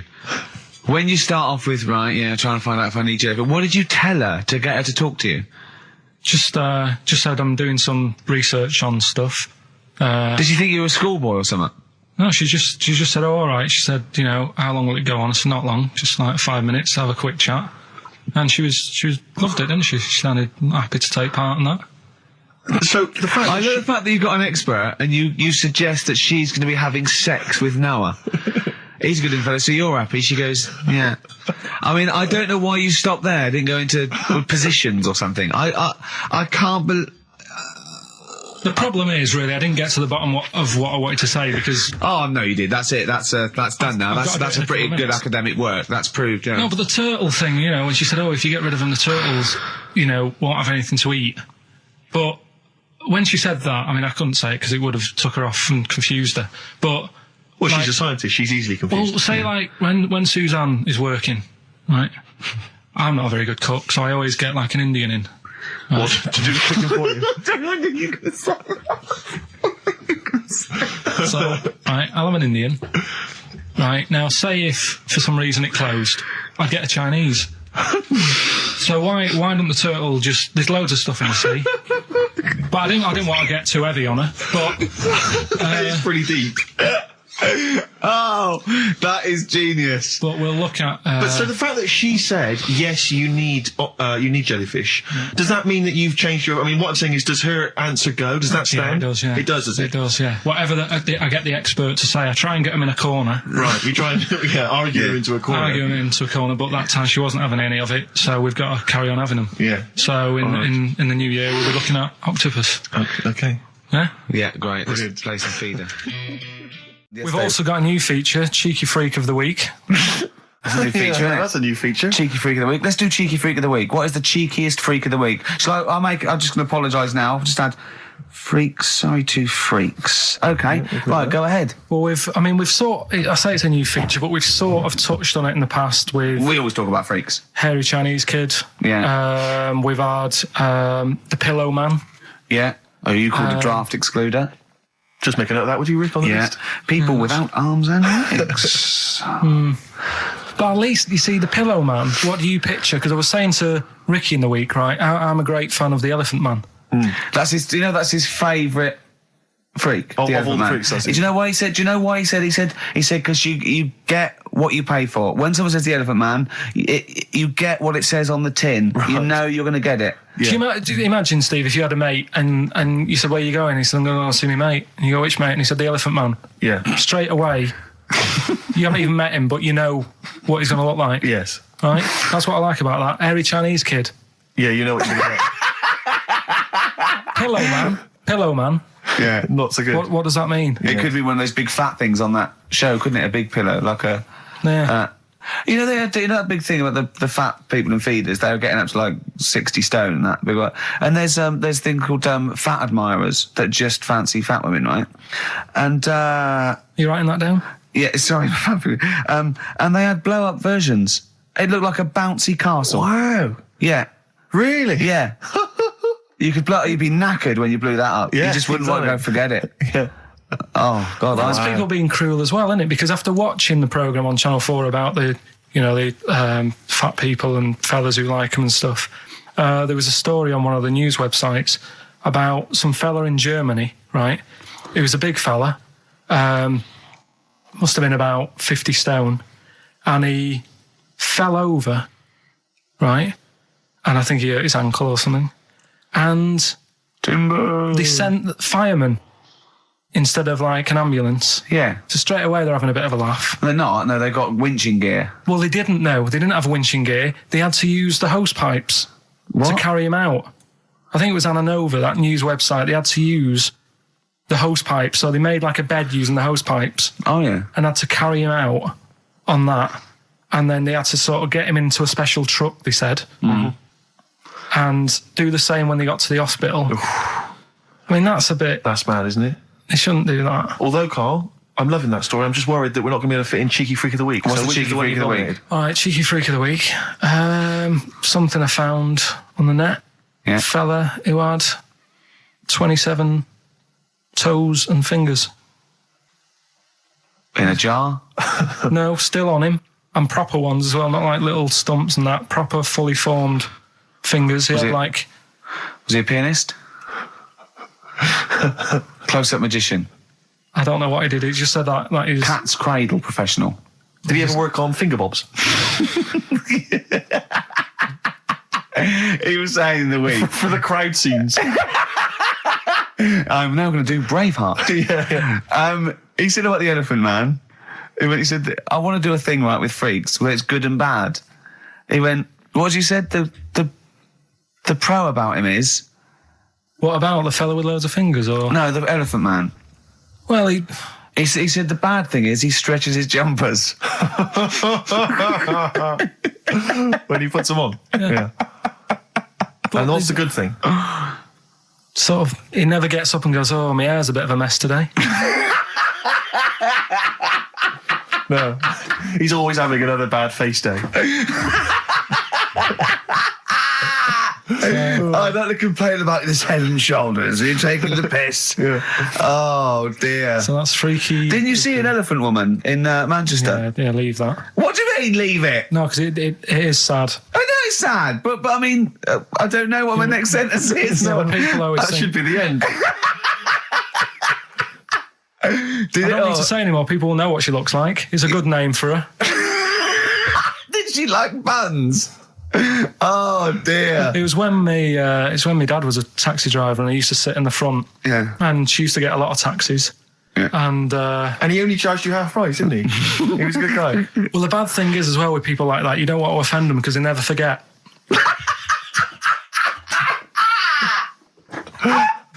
Oh, go! But, go, Pilkington! I was sat in the front of the cab, and my dad goes, right, we're going to go and pick the. I can't even tell you the name of these guys, just evil. Right? What do you mean? No, leave it. So she's got... No, Carl, please. tell me what he said. No. You've already stitched him up his thieving things from Little Welsh I don't fellas. care. Right, what did he call her? Steve, back me up on this. I really don't want to be fair, our opinion of him is already pretty low. Look, tell me what he said. No, it's not. I'm scared of what my dad gets. It's the person who's got the She's thing not wrong. listening, is she? Well, her headphones wouldn't fit on her head. Tell me what he called her. I don't want to. Tell me what he called her, Carl. I'm getting angry, man. Tell me what he called her. No, I'll leave that. Honestly, tell me what he... It doesn't matter. Tell me what he called her. Carl, just... I'm going to go... Susie, I want to know what he called her. Right, you're not going to stop this show. We're not doing the next show until you tell me what he called her. What did your father call the elephant head woman? Tell me. Spudhead. How old were you? I don't know, about 9. Did you expect to see a potato with a dress? He did sort of, again, it's a good name. Do you know what I mean? I had an idea of what it was going to be about, and he said, do you want to stay in the car, I'll take you home, because you can't... Spudheads, you got lovely eyes. Can't. Come on, man. That's it, by the way. Is that all of it? Bye. Brilliant. Well, let's end with LL Cool J. Yeah. See you next week. Last night we were sat in the pub and I was saying, right, let's not even worry about new features then. Let's get the current ones, going. Like what? Good. Like the one that I was trying to work out, the cheeky freak of the week. Think of that. Yeah, but think of that though as a normal conversation. Yeah, I'd looked online, right? I didn't find that much. I found. Actually, I'll tell you what I found later. Brilliant. We're looking for them, right? And then at one point, I think you said to me, go and, what about the Guinness Book of Records? Yeah, they'll have like the best freak in the world or whatever. Yeah, ever. So I said, yeah, bring one in. Now, you've got one at home. Yeah, I got a couple. But you couldn't be bothered carrying that in today, so I had to go out of the pub that I was at. Yeah. Nip into Borders. Yeah. Buy a Guinness Book of Records. Yeah. Out of my own money, $18.99. Yeah. Bring it back, and then you said, I don't know if I want to do this feature. So it cost me 20 quid for that. I had to buy a video for Silence of the Lambs film clip. I'm actually out of pocket at the end of this. Just looking through the Guinness Book. That's still the funniest thing, isn't it? Squeaking at someone when they got a cup of tea. Right. There are a lot of what strike me as seemingly pointless feats. The Guinness Book of Records is right. The Guinness Book of Records is great. I used to love it as a kid. I've had about 10 copies in my life. The last one I bought a couple of years ago, present. It was really good. I love it. I love the real records: tallest, fattest, thinnest, best, fastest, most expensive, biggest, and all that. But the ones that really annoy me are the ones that. The reason these people are in there for it are the only people that tried. What? Yeah. Balancing the milk bottle on your head. Most watches eaten. I just found that one. Kim Sung-do from South Korea ate 5 watches, the entire watch with the exception of the wristband, in a time of 1 hour 34 minutes. What do you make of that, Carl? Made him regular. Come on. How did they time him? Most live rattlesnakes held in the mouth. 8 live rattlesnakes held by, it just says an idiot. Yeah, this gives you an idea, Carl. Talking of idiots. Do you want to get into Guinness World Records? No. Carl, come on, that'd be brilliant. There's things in there that are just absolutely anyone could do. Like that one in Big Brother, I was watching it, and it was balancing sugar lumps.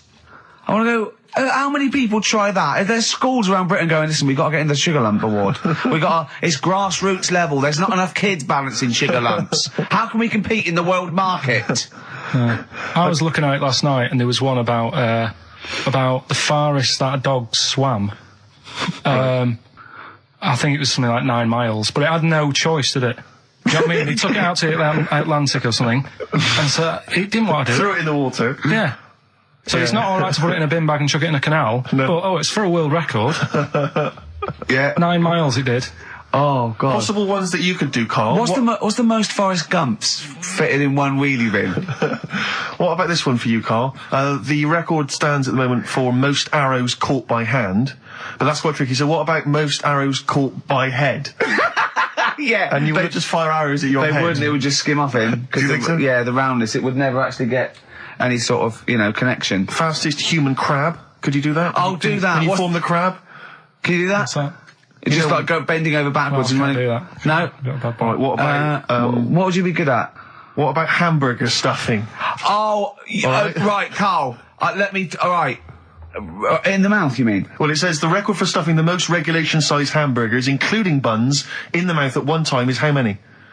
How many hamburgers with buns in the mouth? So this is just... You're not swallowing anything, you've just got stuffing in your mouth. You'd be so good at this because your shape of your head. You've got a shape... His head's just like Hamburglar. You'd be good at this, man. Yeah. Honestly, you'd be perfect. You look like Zippy. And the great thing is your head's empty, so you could get more in there. Do you know what I mean? This guy had a brain to contend with. Do that. What is it? Is it possible? Is it mental? How many do you think it was? There were 3 burgers in buns. What do you reckon, Carl? What? How quick he ate them? He didn't eat them. It's just how many he can stuff in his face. So literally hold them within his cheeks and his mouth, but don't swallow anything. So what? How many burgers? How many burgers did he manage to get into his face? So it's a fella. He's not. Yes. About 5. No. 3 is the world record. 3 is the world record. How big are they though? It just says regulation size. Was it last week? There was a programme on about the child who was older than her mum. A child that was older than her mum? Yeah, right, which he was looking forward to as much as Oliver, the humanzee. Humanzee, yeah. And I didn't see it in the end. Did you miss it as well? I missed it. So and it's what it is this little girl, and she's got an ageing thing. So he was telling me about this. It's all from him. He went, and what it is, right? She's about 5, right? But she's aged, so she's actually 90. Right? And I went, oh God, really? He went, yeah. And then he went, could she get served in an off licence? I went, no. He went, well, that's not fair. I went, what do you mean? He went, well, I said, she's 5 years old. She's a 5-year-old girl. He went, yeah, but she's got the body of a 90-year-old. So, oh God, let her have a fag. Wouldn't you let her have one if she... if she asked? Yeah. If you worked in an off licence and she wandered in, right, and... so she's 2'6". Well, I don't know because I haven't seen it. I don't know that much about it. Yeah, she's a 5-year-old. She's 2'6". It's just an ageing process, which is a degeneration of the cells, like what ageing is. It doesn't mean she grew into a 90-year-old woman with a scarf no, exactly. going around the streets. What did you imagine it looked like? I don't know. I mean, she's ageing fast, yeah? Yes, but it's more to do. It's not, yes, yeah. Because it was saying that her mum and dad are pretty stressed out about it, and I kind of thought, well, you'd be forever buying birthday presents. It's not like she's morphing through various ages. Like, my God, look, she's 58 today. 59, we can't keep up. Well, how's it It's work? not that. It's not like it has the same effect as aging on the body. So at a cellular level, there's a degeneration as quick as if she'd gone through. I don't know. I got this from you. I'm guessing, Carl. It's not like she's watching Top of the Pops one week and she's loving it, then the next week she's going, I can't understand what they're saying. It's not like music it's all in my bland day. dance. I remember. I remember when I was 4.5. They were real bands. Now that S Club 7 were excellent. But what's this tripe? S Club. But if she wants a fag, She's 5 years old, Carl. but she's got to experience everything in a short spell of time. Do you know what I mean? You've got time to sort of. I think you're thinking of her life like that Fatboy Slim video, where it starts off as something crawling out of the sea and then it evolves really quickly over 3 minutes. I think that's not the case, Carl. Her mind isn't. She isn't aging in her mind at the same time. No, she's not living a whole life in 3 weeks. It's just her body is degenerating quicker than it should. So if you worked in odd bins, you wouldn't serve her with a bottle of wine? No, I probably wouldn't. Well, unless she had some ID, which That's would a probably bit cruel, be fake. isn't it? I said, well, on that and on top of all her other problems, he wouldn't even give her a glass of... Yeah, a bottle of wine. And her ID wouldn't look right because he's aging all the time. The photo would never match. Yeah. Look at my hair there. That was last week. Well, it was 2002. Exactly. We don't know enough about it, so... No, I haven't seen it, so, maybe we should apologise, because that could sound callous and cruel, because I don't know what the whole... It was just the title. The vibe of the... Yeah, I know the title that excited something you. like, I'm older than my mum. No, it's the child that's older than her mother. Well... Yeah. So that was weird. There was some good stuff on in the week. You missed that, didn't you? You didn't watch that? Didn't see that. Saw... Maybe someone have it on video for you. Yeah, if you taped it and you send it in. Watch it on fast forward. She'd really age then. Imagine that. Whoa! And something new we're trying out because Rockbusters... He's dead, thankfully. Yes. Is it's gone for a bit. It's over. Crosswords. Oh, this sounds intriguing. Where'd you get the idea from? What's the basic format of this? Right, what I've done is I've take like a popular saying from the show. A popular what? Popular saying, something that crops up quite a lot in the show. In our show? Yeah. Yeah. First thing that sprang to mind was there's this hairy Chinese kid. Oh, classic. But more commonly, it would be something like, Carl, you're an idiot. Yeah, Carl, you idiot. You're a fool. Carl, you're a fool. Oh, what did you mean? You let us down again. Yeah, Carl, where have you been? Yeah, you've got a headache, have you, Carl? Yeah. You better have a lie down. Typical phrases like that, Yeah, sure. typical phrases like that, yeah. Carl, you're a loser. Yeah. Oh, yeah. Right. And what I've done, I've got a load of different songs and took words from the different songs and then joined them together to make There's This Hairy Chinese Kid. And then people have to email in and say what the 5 songs were. It sounds like the most complicated game ever. I'm looking forward to it. Have you heard any of this, Rick? Because I've not heard this at all. I'm not familiar with this. Well, all it is, it'd go like, "Hey, Chinese kid," and it's from sort of 4 different songs, and you've got to identify the songs. Right. Wow. How many songs in this, Carl? 5. There's this hairy Chinese kid. Okay. Right. So, and what are the prizes for that? Are these the prizes? Yeah. All right, well, let me tell you what they are. They're not too bad, actually. We've got Live Forever, which I assume is a CD that ties in with this new film. Think of that. A well-known phrase from the show, and it's hairy Chinese kid. Yeah. Where would you There hear is no that other radio show in the life? world. This is... Go on. If you've just tuned in, I mean, what are you thinking? Think if you've just tuned in? You're going, well-known phrase from Shaw, hairy Chinese kid. Oh, yeah, classic. They'll be playing that in charades this Christmas. So yeah, this is a CD that ties in with this new film Live Forever, which is all about Britpop, and so there's stuff on there from Oasis, Blur, Pulp, etc. We've also got another Red Dwarf DVD, Marion and Jeff, first series of that, excellent. That's on VHS, sadly, but never mind.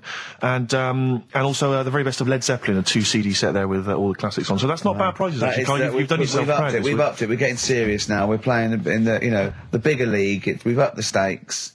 We want Heat Magazine not to lose touch with us just because Rockbusters is gone. I think they're still behind us. So we've got film. You appear in a film. We've got crosswords. How is that to do with the crossword? Because I've got words and sort of cross them. Okay. Right, you don't really cross them. But, good. So words. We're playing a game called Words. Word Song. Hello and welcome to Word Song. And obviously I imagine there'll be some more great music. The Thrills, One Horse Town on XFM 104.9, Ricky Gervais, Steve Merchant and Karl Pilkington. Now, Karl Pilkington is getting ready. It's the start of a new strand in the show, a new quiz, a new competition to replace Rockbusters. Now, that's quite a tall order, but what have you done? Right, like I said, if you've only just tuned in, what it is, I've took, and I'll be taking, a well-known saying every week from the show, something that crops up a lot.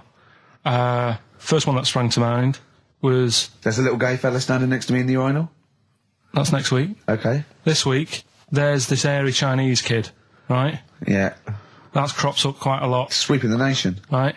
So what I've done, I've got 5 songs. Yeah. And I've edited them together to make that saying. You've got words from songs where any part of that sentence occurs to recreate it. Yeah. Now, what do they need to do? Do they need to say what the song is? Just the 5 songs? I mean, I was going to say song and artist, but if you want, just a song.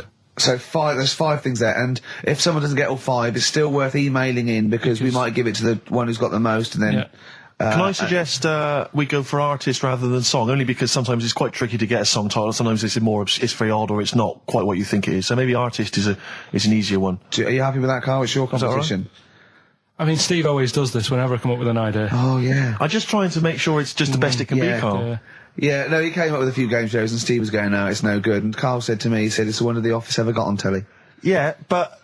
Well, we shall see how Cheapest Chimps plays out. But frankly, the fact that you said to me, Steve, I've come up with the best game show ever. It's called Cheapest Chimps. What's the idea? I don't know. I just like the name. It's something to do with chimps. I thought, well, I'm not sure that's the best game show ever. And what was the other one you came up with that you told me about? I think a few people will be disagreeing with him, Carl. I think people will say that Cheapest Chimps could be the best game show ever. You know, when I was in school, people like you, I really didn't like. You're a stirrer, Gervais. He flits, doesn't he, from one side to the next, Carl. The one thing, we may argue, mate, but at least we're consistent. Ricky Gervais flipping from one side to the other. One day he's on Carl's side. When was the last time Steve wrestled you to the ground and got you in a leg clamp? No, you're right. Never.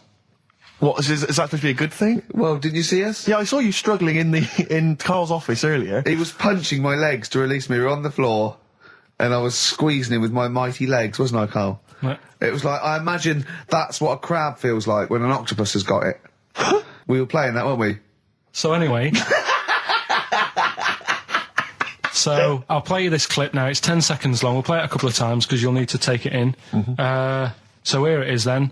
What are we saying? We're saying artists? Let's go with artists. Artists. So email in ricky.gervais@xfm.co.uk. Name the 5 artists it has taken to make up the saying, Give there's that this email airy address Chinese again. kid. Give that email address again. ricky.gervais@xfm.co.uk. There's this airy Chinese kid. Here we go.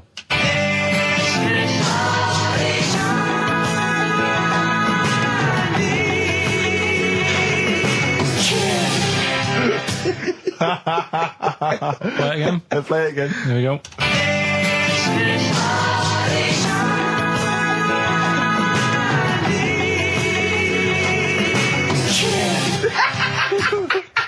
I think you better play it once more. Oh, I've got them. Have you got them all? Yeah. That's nice work. Here we go.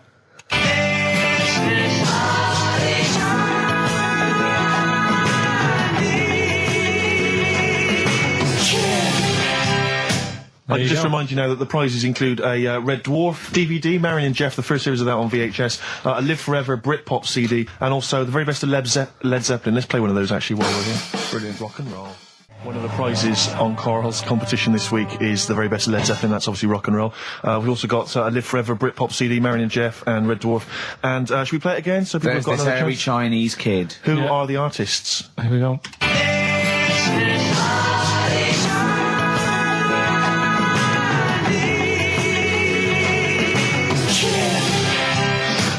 It's tricky. It's not very easy. Once more. One more.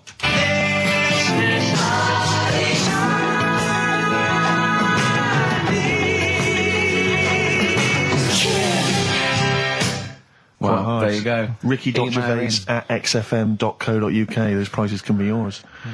Who is he and what is he to you?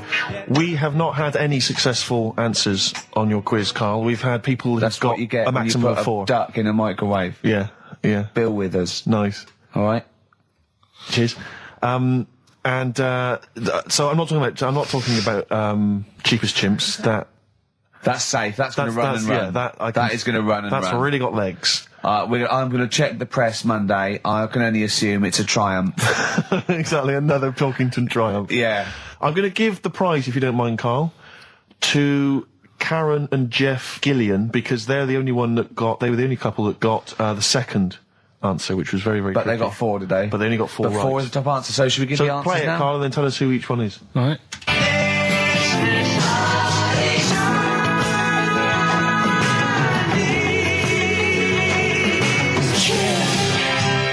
So there you go. I didn't know the second one. There's Play it this again. very Chinese kid.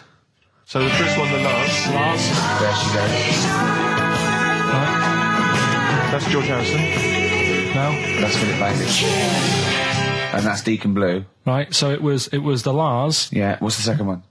Strokes, That was very tricky. That is hard. George Harrison for Harrison, yeah. Airy, that's all I could get. It was Ari. Ari Krishna, yeah. But it, Chinese, Phil Bailey. Chinese War is. Yeah. And Deacon Blue, Real Gone Kid. Real Gone Kid, yeah. There's this Airy Chinese kid. Very, very hard. I love the fact that the normal bit of that, like, the normal bit is like the well-known phrase, there's this hairy Chinese kid. Yeah, exactly. Like, nothing happened there. That's normal. There's this hairy Chinese kid. As a phrase that often... In fact, you're right.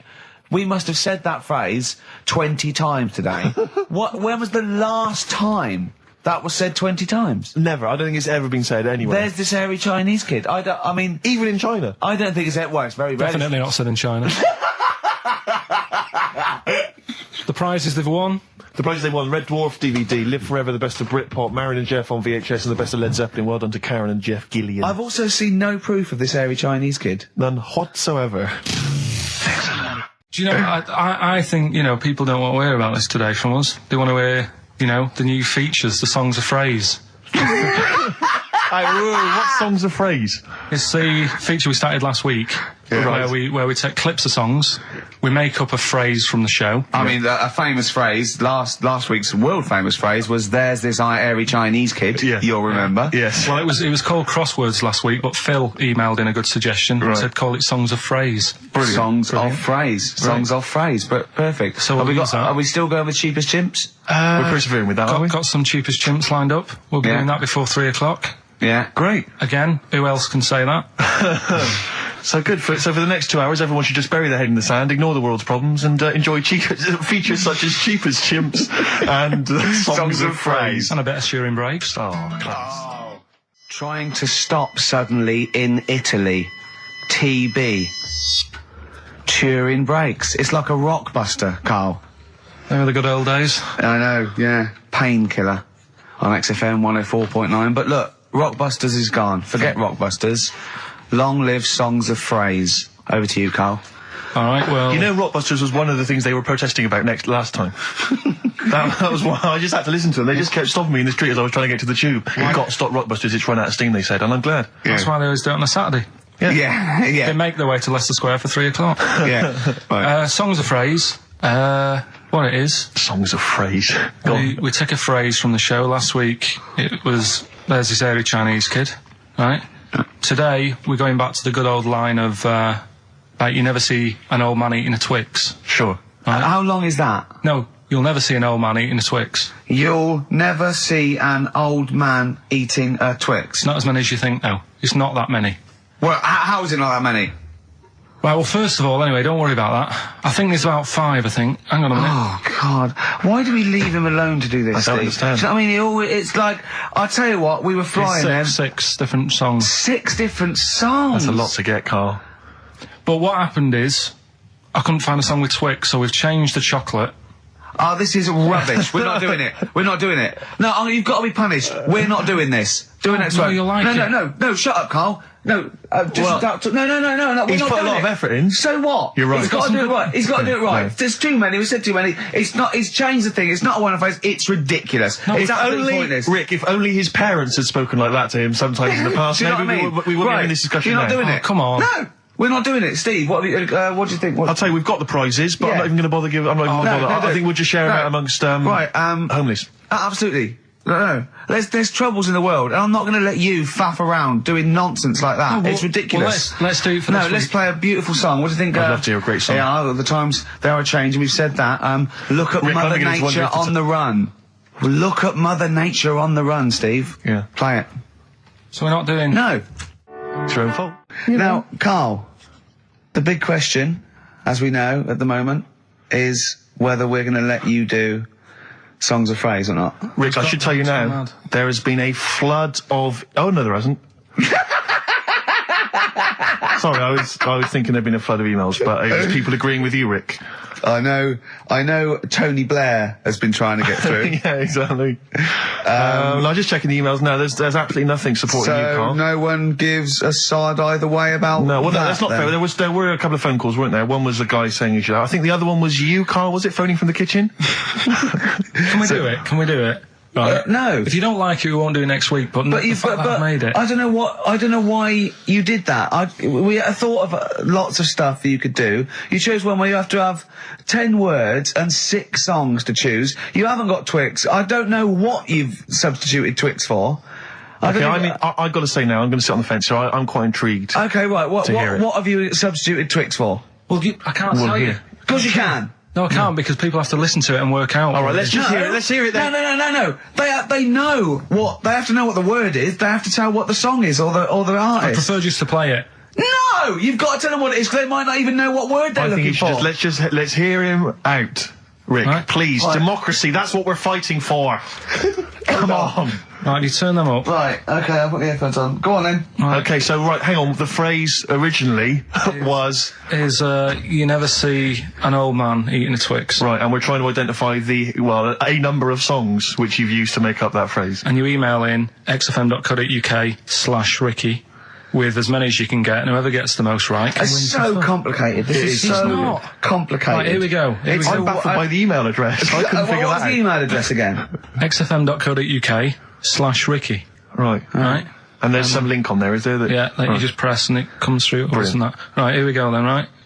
And you'll never see an old man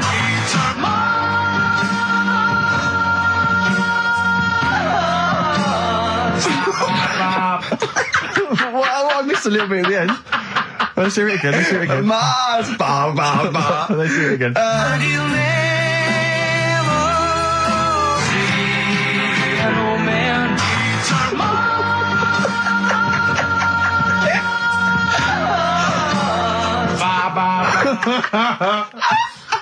Oh no.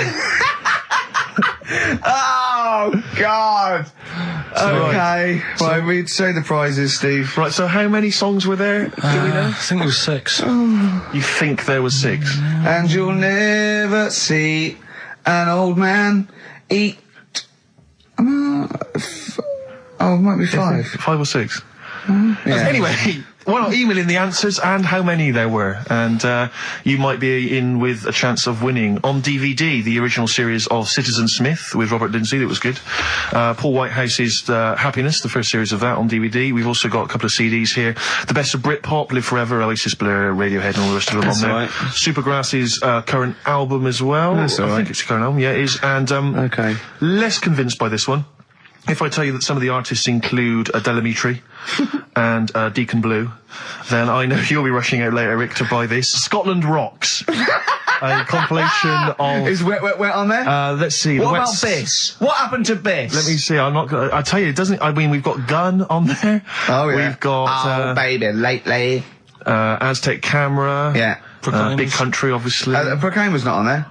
Wait a minute, where's Runrig? There they are. And obviously Rafferty, Baker Street. Do-do-do-do-do-do. Brilliant. So that's definitely worth entering for, surely. So xfm.co.uk/Ricky. Play it one more time. Yeah. Just right. And you'll never see an old man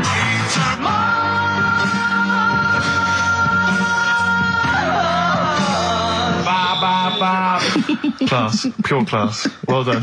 Okay. Yeah. All right, let's go. Oasis. Stop Crying Your Heart Out on XFM 104.9. I'm Ricky Gervais, with me Stephen Merchant and Karl Pilkington. Karl's competition is in full swing now. I just will remind you, when playing songs of phrase and trying to guess the songs and artists, what do you want, songs or artists? I think songs is better. Yeah. All right. But that's ambiguous, isn't it, what a song title is? Where Yeah, if you I know think the it should be artist, artists, definitely. maybe the artist cleans it up really. Yeah? Yeah. Should we do artists? Artists. Okay, you know if they know what it is, because that'll stop any ambiguity, won't it? And don't worry if you haven't got all of them, because the winner last week didn't have all of them, but it's the closest one. I understand when you're trying to guess what's in Carl's mind. You can only get so close. Yeah. Do you know what I mean?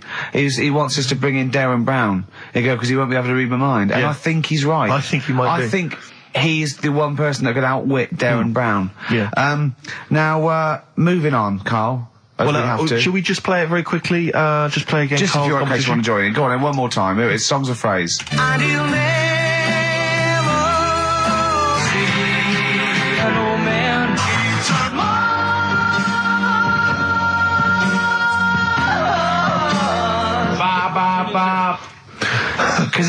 Because you have to get, you know, it is very difficult. So, you know, song or artist, we give points if you're close to any of those, and we'll choose a winner. So, you know, And what do points mean? Crap prizes. XFM. XFM.co.uk / Ricky. We're running out of time. We've got like 5 minutes left. Winner for Songs of Phrase. All right, give us the answers. Right. We did this at the start. We haven't even got time for the film thing today. Oh. But we'll do that next week. Songs of Phrase. It was a phrase you never see an old man eating a Twix. I love the fact that we haven't got time. Like, we've had such important stuff, and it's been so jam-packed and interesting. Not that it's been drivel with gaps we could have filled much better. Yeah. Don't look at it like that, like, What, with his film quiz? Come on. Oh, dear. So, Songs of Phrase. You never see an old man eating a Twix. We had to change it to Mars Bar. Here's what we had.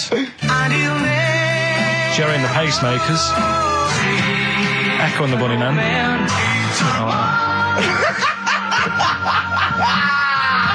David Bowie.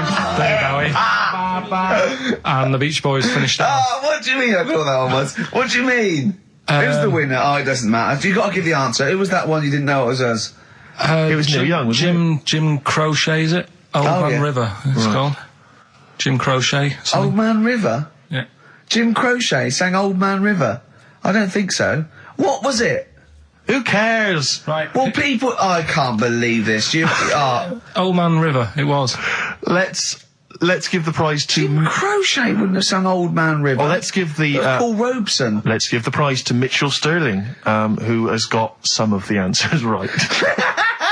On XFM 104.9. We'll be playing that great quiz again next week. Next week. Ricky Gervais with it on XFM Sports. And if you want to send an email, it's rickygervais.co.uk, or check out the website on XFM's All the Comms. Good night, 3:30. Coming up is Harold Levine and Stoopy Nouns. It's the best of. You've been voting in all week, sending your emails. So here's the clips that you wanted. Alright, so here's the first bit.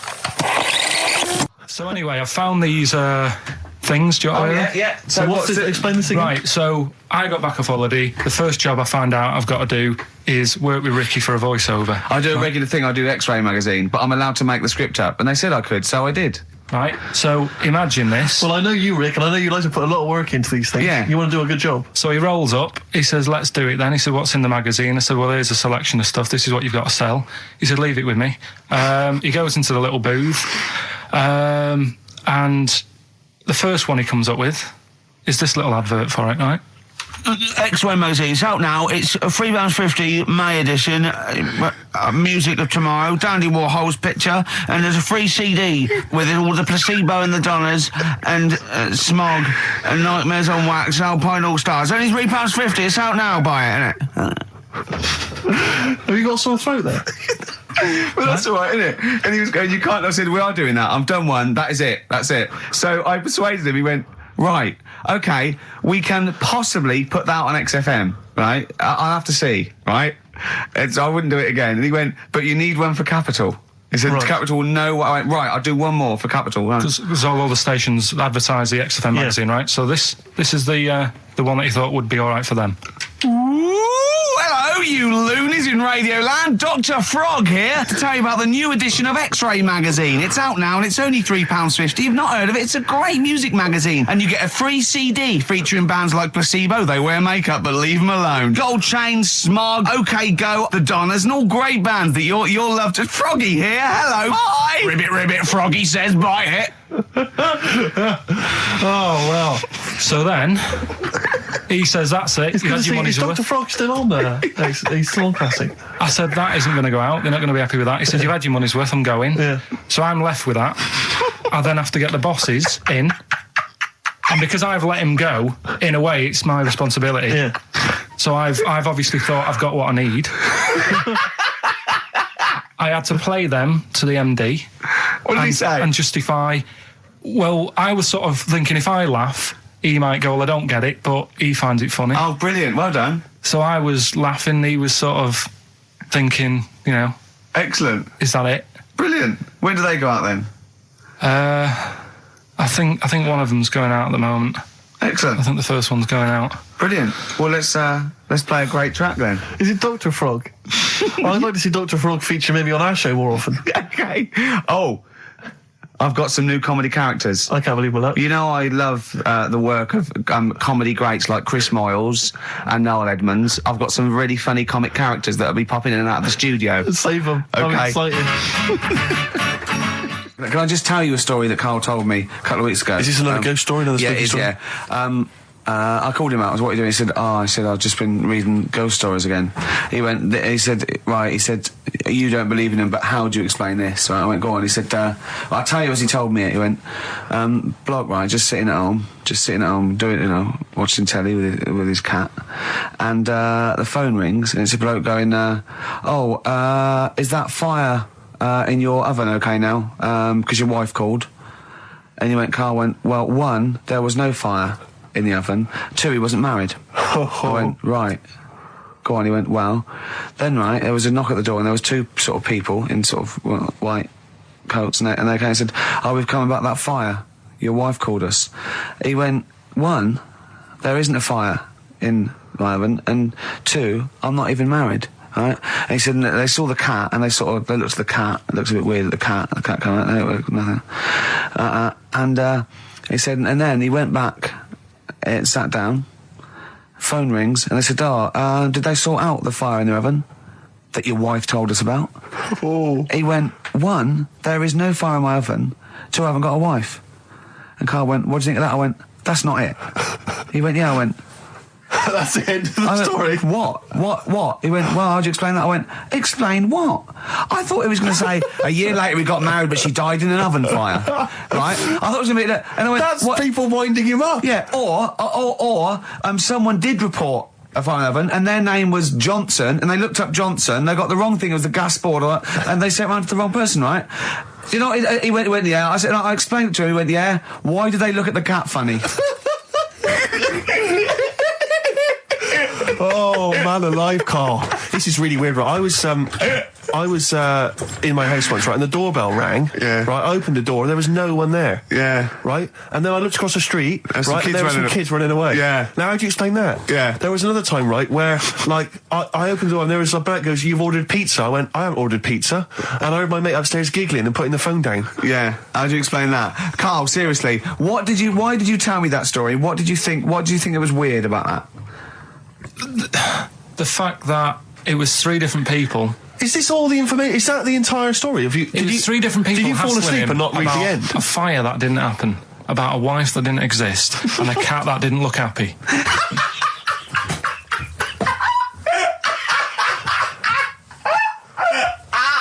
Oh, I'm gonna have a heart attack, Carl. What? I mean, why did they look at the cat funny? Because cats don't like spirits, do they? What? The other blokes were ghosts? Yeah. Yeah, that's it. So these are kind of beetle about type ghosts. These are ghosts who walk the earth as the undead, just winding people up slightly. That's lovely. That is lovely. Seriously, and a cat that did not look happy. But seriously, why would ghosts wander around just like winding people up? Oh, maybe something did happen there years ago. Some fire. Some woman might have died in a house of a fire or something. Yeah. And it's sort of all happened again. Yeah, it's certainly a mystery. It's a mystery. I mean, I can't. What's this book you were reading? You were reading a book, which is interesting enough. It was the For Tea and Times. Oh, Carl. Yeah. Well, I don't know what to say. Yeah. Right, okay, Educating Ricky, part 2. Right. I'm committed to this treatment. Yeah. Is one. I've got to go for that one. Yeah. Yeah. or the other one is the police are causing a bit of a stir. He still says it like it's the best thing he's ever come up with, which in a way is. It could be. Right, go on then. I'm committed to this treatment. Right. Do you know the saying? Is it just sayings now? Are they all sayings? This No, week? no, they're not. Okay. No, the other one isn't. Frog in your throat? The saying, there's a frog in your throat? Yeah. I assume it's when you croak a little bit. You sound like a frog. No. Right. Might seem a bit weird, this one, right? But years ago... Oh, yeah. Sorry, well, what is that clue? Committed to this treatment? It's about frogs Kermitted.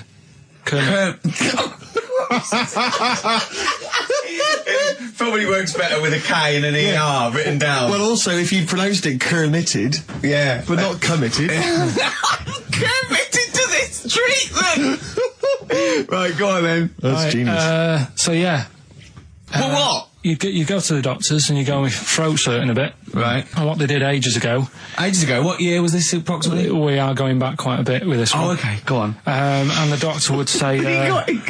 did history. Imagine years ago. Go on. And the doctor would say, right, keep your mouth open and you just look at your tonsils.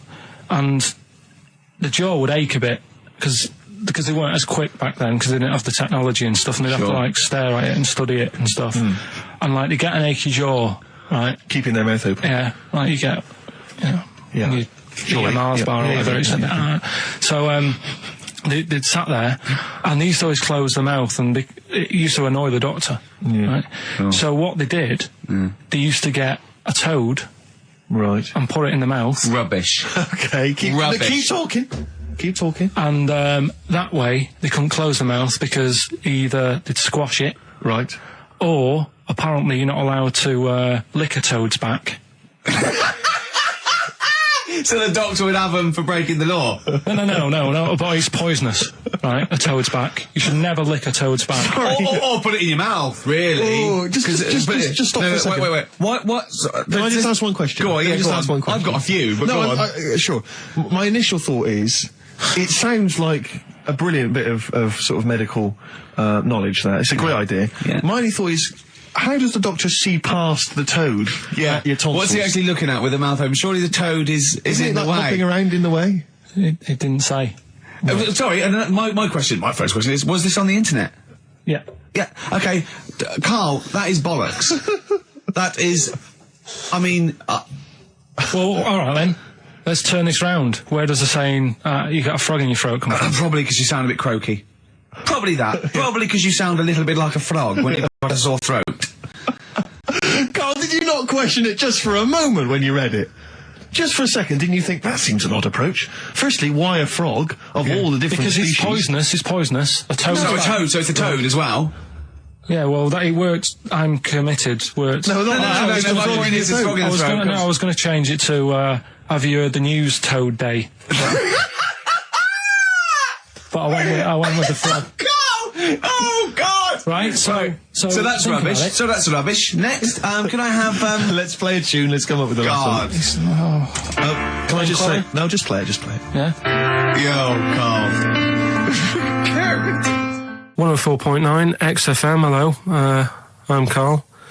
Ricky Gervais and Steve aren't here, so we're playing through some of the best bits. I say the best bits. It's the bits I came across first. I mean, I'm not wasting my time. I'm a busy man. You know what I mean? So here's another bit. But I was in the cinema. This was not long ago, and I went to see that. This was I think I was off to see that film, Crouching Tiger, Hidden Dragon, or whatever it's called. You know, well, they could be on the phone for that because it's subtitles. So it's not going to ruin it, is it? Yeah, it wasn't her. I was sat next to another woman. She was crunching away, big fat woman. No, but he's got a good point there. Loads of people could be on the phone in there, and it wouldn't sort of niggle you. Fine. Well, at least we've cleared that. Imagine if that was true. Well, it's like when you go on the tube and read a paper. There's loads of noise, but you can still concentrate, can't you? He's got you. Do you know what That's I mean? such a great point, isn't it? Right, yeah, because it's so easy to lose yourself in that magic realism world, you know, with all the sound effects and music and surging, exciting noise, and there's a woman clattering on going, yeah, well, I'll probably meet you later, Stange. Should we get some Diamond White in and around by the park? Yeah. Switch off. I do it. Yeah, but we know what you're like, Carl. Yeah, you can switch off, Carl. It's like you can turn your ears off. That's the skill you have. It's not the ears, it's the behind the ears. Yeah. It's the process that between the ears and the brain that you can switch off. So you can still hear all these things like a cat. But I was in the room, there was this woman sat next to me, she was a big fan, she was crunching on some popcorn. Again, that's a crime. Why they're selling popcorn in cinemas? I don't understand why She the needs to noisiest... eat regularly, she's Why fat. why the noisiest food in a cinema? Yeah. I don't understand why that's come about. Yeah. Really makes me angry. Yeah. Exactly right. Smoothies. We want smoothies without straws. Exactly. The trailer for that film AI, Artificial Intelligence, came on. Do you remember that? And the tagline was, David is 11 years old. He weighs 60 pounds. He's 4'6" tall. He has brown hair. His love is real, but he is not. Oh, yeah. And she just went, how old was he again? To her boyfriend. Right? Just ruined everything. War film trailer comes on for some Pearl Harbor or something. She goes, yeah, I don't fancy that. Just announcing this, don't fancy that. Too many war films. So then the trailer, then the opening credit comes on for Crouching Tiger. And before that, you know that thing that comes up that says it's signed by the BBFC and it has the kind of certificate and everything, and that certificate to say what age you have to be to see it. That came up, and it said Crouching Tiger, Hidden Dragon, in brackets subtitles. She went, it's not subtitled, is it? I thought this was the most famous foreign film for years. It won Oscars. It was a huge film. Everyone knew it was foreign. She goes, it went, and it says the credits begin. It says Crouching Tiger, Hidden Dragon. She went, stupid name for a film. What? She just She wanted paid to see it. She was with her boyfriend. So then it starts, right? And obviously it's in Japanese or Mandarin or something. She's like, yeah, and they're all talking in Japanese. Japanese or Mandarin. Whatever it is. So they're speaking in this, Japanese language, Oriental language. And she's going, don't they sound stupid? Hot ching chong chong chong chong chong. Don't they sound stupid? She was going, and then the subtitles come up, and it's quite a weird kind of strange language they're talking. And she was going, can't make the subtitles out either. It's both gobbledygook. Just wittering on every step of the film. I totally agree with you, but what I like in your telling of it, I know you're getting quite emotional. I'm genuinely livid. But she went Mandarin or Japanese, some Oriental language. And Well, I don't know what else. It's a strange language. It's a strange language. Well, anyway. Oh, dear. So then I moved. I climbed over several seats, made a big huff of, make a big show of moving. Yeah. Sat next to a guy on the phone, just chatting on the phone. Oh, I'd have gone mental at that. So now I hate that film. I didn't enjoy it. I don't like seeing it. I don't want to even think of it. It's subtitles, isn't it? Well, rubbish. That's why I get videos.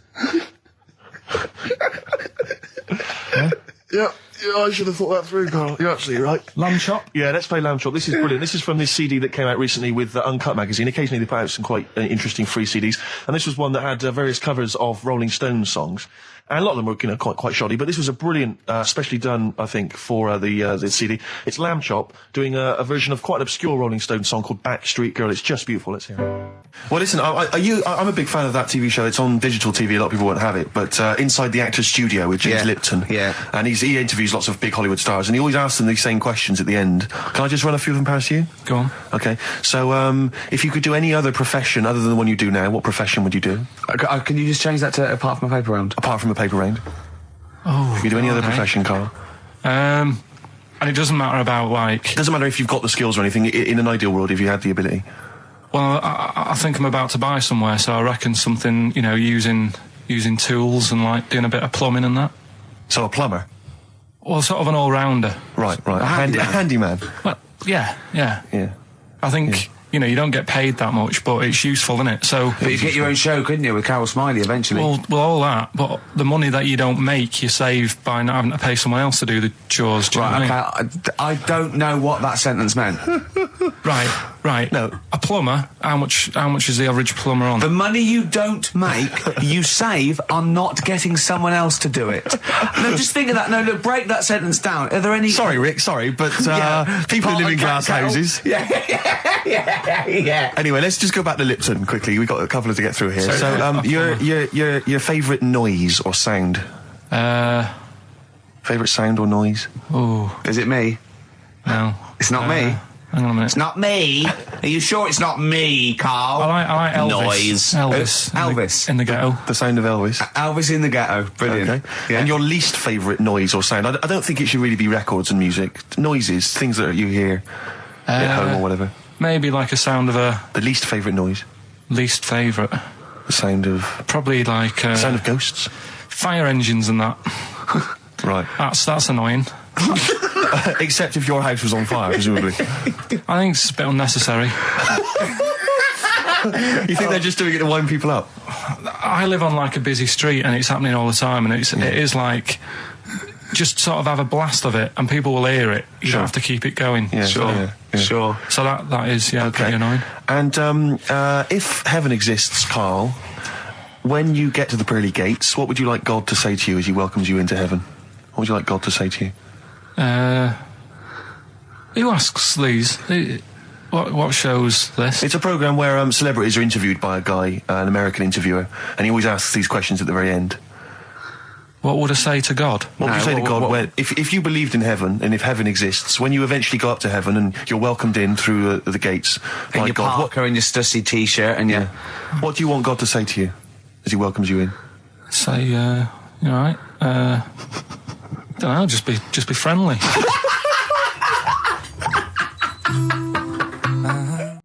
Well, we're running out of time. We've got to get on with the show. It's near the end.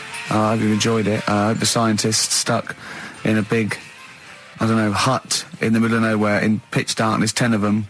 I imagine they've been fascinated, Rick, by the finger up the arse discussion. We had Chinese don't age well, gingers, all that. The big fat kid. Well, actually, they're probably secure in the knowledge that if they want to kill some time and it's dark, there's nothing better than stick your finger up someone else's arse. Exactly. So enjoy that. But they've been hanging on for Rockbusters clues, I imagine. Here's the answer. So give us the clue again quickly. All right, so the first one was the fella let his wife know how he got the bruise on his legs. Go on. Right, that was Courtney Love. Yeah, Courtney Love. So that's Courtney Love.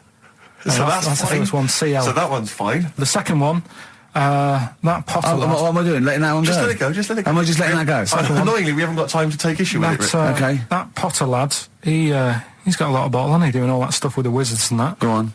That's Brave Harry. Yeah, the Bravery, current sort of XFM band, the Brave Harry. That works as well. No, it doesn't. And the last one. No, it doesn't. No, it doesn't work. The Buddhists. It doesn't work. Won't be able to get in their temple without Doesn't these. work. Brave Harry. It doesn't work. Brave Harry. Brave Harry. The Buddhists won't be able to get in their temple without these. TM. That's the monk keys, right? So who got all them? The monk keys. Who got all them? Right? Which band are called the Monk Keys? The Monkeys. Oh, the Monkeys. Yeah, the Monkeys. What are they again? Is the tip included? Yeah, go on that one. Right. In Turkey. Nice. It's not actually. That's where I went, and there was them little fellas after Suzanne in the kitchen. What? What do you mean? We stayed we went to Turkey. You went to Turkey and there were some little fellas. Well, they had quite a few sort of midgets working in the kitchen. Why? Is it a theme? No, was it a theme holiday? I don't know. Might get them cheaper or something. Was it? So they were working cheaper. They were working in the kitchen, and one of them fancied Suzanne and kept sort of eyeing her up, and she was winding me up saying, "Oh, not eyeing up and down, just eyeing her up." Yeah. Anyway, no. So what was she doing in the kitchen? No, it's like a pick what you want to eat type buffet, but you have people clearing the tables and that ready for you to come along. Are they low tables? And he was just keeping an eye on her. What did he say though? Was he Turkish, so I don't know what he was saying. But he was a little fella, yeah. Did he? What do you mean a little fella? What do you mean little fella? Sort of dwarf-like. What do you mean dwarf-like? He had magic powers, or he was 4 foot? No, what do you mean, Carl? A little bloke, just like a normal bloke, but small. If you stood him in the desert, you wouldn't know. But he'd be hot at first. Right, Carl. You should watch out for the monkeys. Yeah, underground. Those underground monkeys are dangerous. You can't just say there was a little midget fella who was eyeing up my girlfriend and then leave it. What do you mean? What was happening? This is a story to us. This is much more interesting to us than, and she was deaf, right, and she hit her head. That's much more interesting. I don't understand how it manifested itself. Did he come over and say something? No, do you know when it's like girls know, don't they? When someone fancies them. What do you mean there was lots of them as well? Do they? That's worth knowing. Listen, right, come on. Right, so you went into this holiday, yeah? Yeah. And you went into the dining room or something? Yeah, downstairs. And you looked over. You thought, this is all. There's no one serving. Yeah. And they go, wait a minute. Hold on. You looked down and there was a little waiter. There was loads of them running around busy. Why though? Why did they get summer? What do you mean? Because it was summer. They had more of them. They come out in summer. What do you mean they had more? What do you mean? Because it's busy, isn't it? Well, no, but they hibernate in the winter. Why were they all midgets? I don't know. Maybe it doesn't heat stunt your growth or something. No. Well, they just happened to. Maybe it was a thing that they did for tourists or something. I don't know. I just got on with my meal. It was a holiday. Do you know what I mean? God. So some midget serving. I'm not going to ask any questions. Right. Okay. Yeah. So they're all little fellas running around, and this one always was like, do you want a new serviette? You know what I mean? Going out of his way to for turning on the charm. Yeah, he was going out of his way. The others weren't. Right. I think what was happening is he'd been working with Santa all the winter. Yeah. This is like a little summer break. This one He was hadn't your seen a girl. waiter, and so he was being polite to you. Maybe. But what did Suzanne say then? Well, she was using it to wind me up. What was she saying? Oh, he's... just like, look. He may be small, but he's built like a... Yeah, he's all man. So... Were you jealous of a midget then? You were jealous of him? It is a bit annoying, isn't it? Why? It wouldn't bother me as much now, because I've been with her for ages. Right. But at the time, that might have been one of our first holidays, and it's like... You don't want to be what's going on? I paid for this holiday. Yeah. And then you get off with a midget? Yeah. Oh. So anyway... But it doesn't matter, because you got chatted by a bearded lady. So. Tell you what, no, that's got nothing to do with that. What were you going to say? I was going to say the hotel was half board, and maybe... Oh, right. I thought you were going to say it's just one of her shortcomings. So listen, right? Play a record. Oh, that was great. That was very, very funny. What indeed. a wonderful clip that was. I enjoyed Do you it. remember that? Yeah. Wow. It was a few weeks ago, wasn't it, really? I mean, I think it was last week. we'd have to have very, very bad memories not to remember that hilarious clip. I'd like to hear that again maybe in a couple of weeks' time when I'm away. Yes, absolutely. It's embarrassing, isn't it? And we, but the good thing is, on telly, I feel a bit guilty about putting out shoddy rubbish because I'm getting paid an awful lot. Yes. But here, I don't give a They can bleep that. They will do. Eminem, Sing for the Moment, on XFM 104.9. I'm Ricky Gervais. With me, Steve Merchant, with 5 little hamburgers. Got 5 burgers here, yep. And so I don't know, how should we begin, Carl? Do you want to just look at the size of these burgers? Look, they can see it on webcam, can't they? They can see us stuffing these burgers into your mouth. And by the way, I'm filming this, Steve. Look, Brilliant. Look, I've got a camcorder. We'll put this on unseen footage on a DVD or something. Or maybe on the website. On the Oh, Carl, what if you break the record? Okay, Carl, I'm coming round now to just monitor this and adjudicate. What's the web? If we want to see this on the webcam, what is it? xfm.co.uk. Right, okay. Hold on. Can I, Steve, I'm not can I do being that? funny. I'm not being funny, right? But I think I have got like a bit of a wheat thing. You've got a bit of a what? A wheat allergy thing. Don't give me that. No, seriously, my head's... I've been eating a lot of shredded wheat recently. And my head's got a bit bigger. Carl, I don't think you can let us down now, mate. So you just got to put that first. No, I can't put that like that in my mouth on its... I've got to break it up. I've got to break it up. You can't break it up. Can't break it up. It doesn't say you can on the rule thing. It does. It doesn't. I can't look. I physically can't. Try it. I can't look. I'd have to be Jay Goody to be able to do that. Seriously, look. Try it. Yeah, I know, but you're not approaching it right. That's it. Come on. That's all. Oh, God, he's not going to do one. Keep going. That's good work. Keep going. How does I get three in? Keep pushing. Ease it Keep in. pushing. Ease it in. Keep pushing. Get one in at least. Ease it. Get one in at least. Get one in. Ease it in. Get one in. Push it. That's one. Let's go for another one. I reckon you've got to rip it up a bit. Okay, do that then. See how many you can get in. You've got to get in 2. No, just one. No. Well, it's don't three, rip it up and pack it in. What do you do? Pack your cheeks first. Honestly, Steve, my head is swelling a bit because I have got a wheat thing, a wheat allergy. That'd be good then, there'd be more room. Right, okay, look, Carl is now just sticking it in his cheek. Yeah. Don't eat any. You can't swallow any. It's like a hamster. You've got to work like a hamster. Yeah, stick it in. Come on. He looks like Marlon Brando in The Godfather. Come on. Don't lose any yet. Right. Pack it in, then use your fingers to pack it in. Come on. Wedge it in. Like you're grating the bath. I can't do this either. Keep going. Keep going, don't give up so early. This is part of the problem. You just give up, Carl, too quickly. You failed again. It's like your history O level. Come on, Carl. Come on. Do something well. Succeed at something. Push it in. You've got nearly a half a burger there. Oh, I'll come round there. You're chewing. Don't chew. I've got a bit of food. I don't know what he said, but... Is that a whole one? Is that a whole one? No, it's not. I can see bits left. Come on, Carl. Come on, keep working at it. We keep working at it. But there's so much space in your mouth, I can see it. He's going red. Okay. Okay, we'll do another one. We're doing another one. That one then. We're doing a... Oh, are you alright? Are you going to be sick? Are you alright? Alright. Oh, God, should we play a record? He's making my eyes water now. Oh. Okay, I'll find a different one for you. Find a different one for What him. about most grapes eaten in 3 minutes? I'll go. Do you want to do that? Grapes are easy, aren't they? That's easy. Great. Come on, grapes are easy. Come on, don't make him laugh. He's choking. He's choking. Oh, Carl. Quick! Keep going, Carl. Come on, Tom! Come on! What happened? Did you just throw up? No! Don't make him laugh! Oh, come on! We can make wine.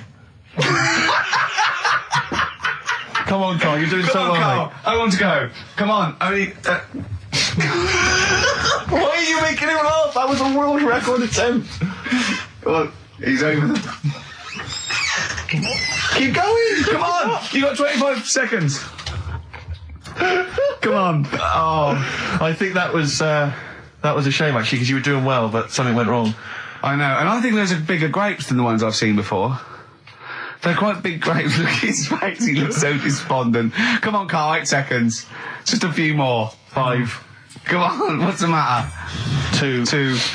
1. It's all over, Carl. It's all over. Better count how many you did. You can get good at this. We can get good at this over the weeks. I think that was a fairly pitiful attempt, actually. I really thought you had a... It's interesting, actually. These are harder records than you might think. Yeah, I know. 6, 8, 10. How do you feel after that record-breaking attempt? Not happy with that.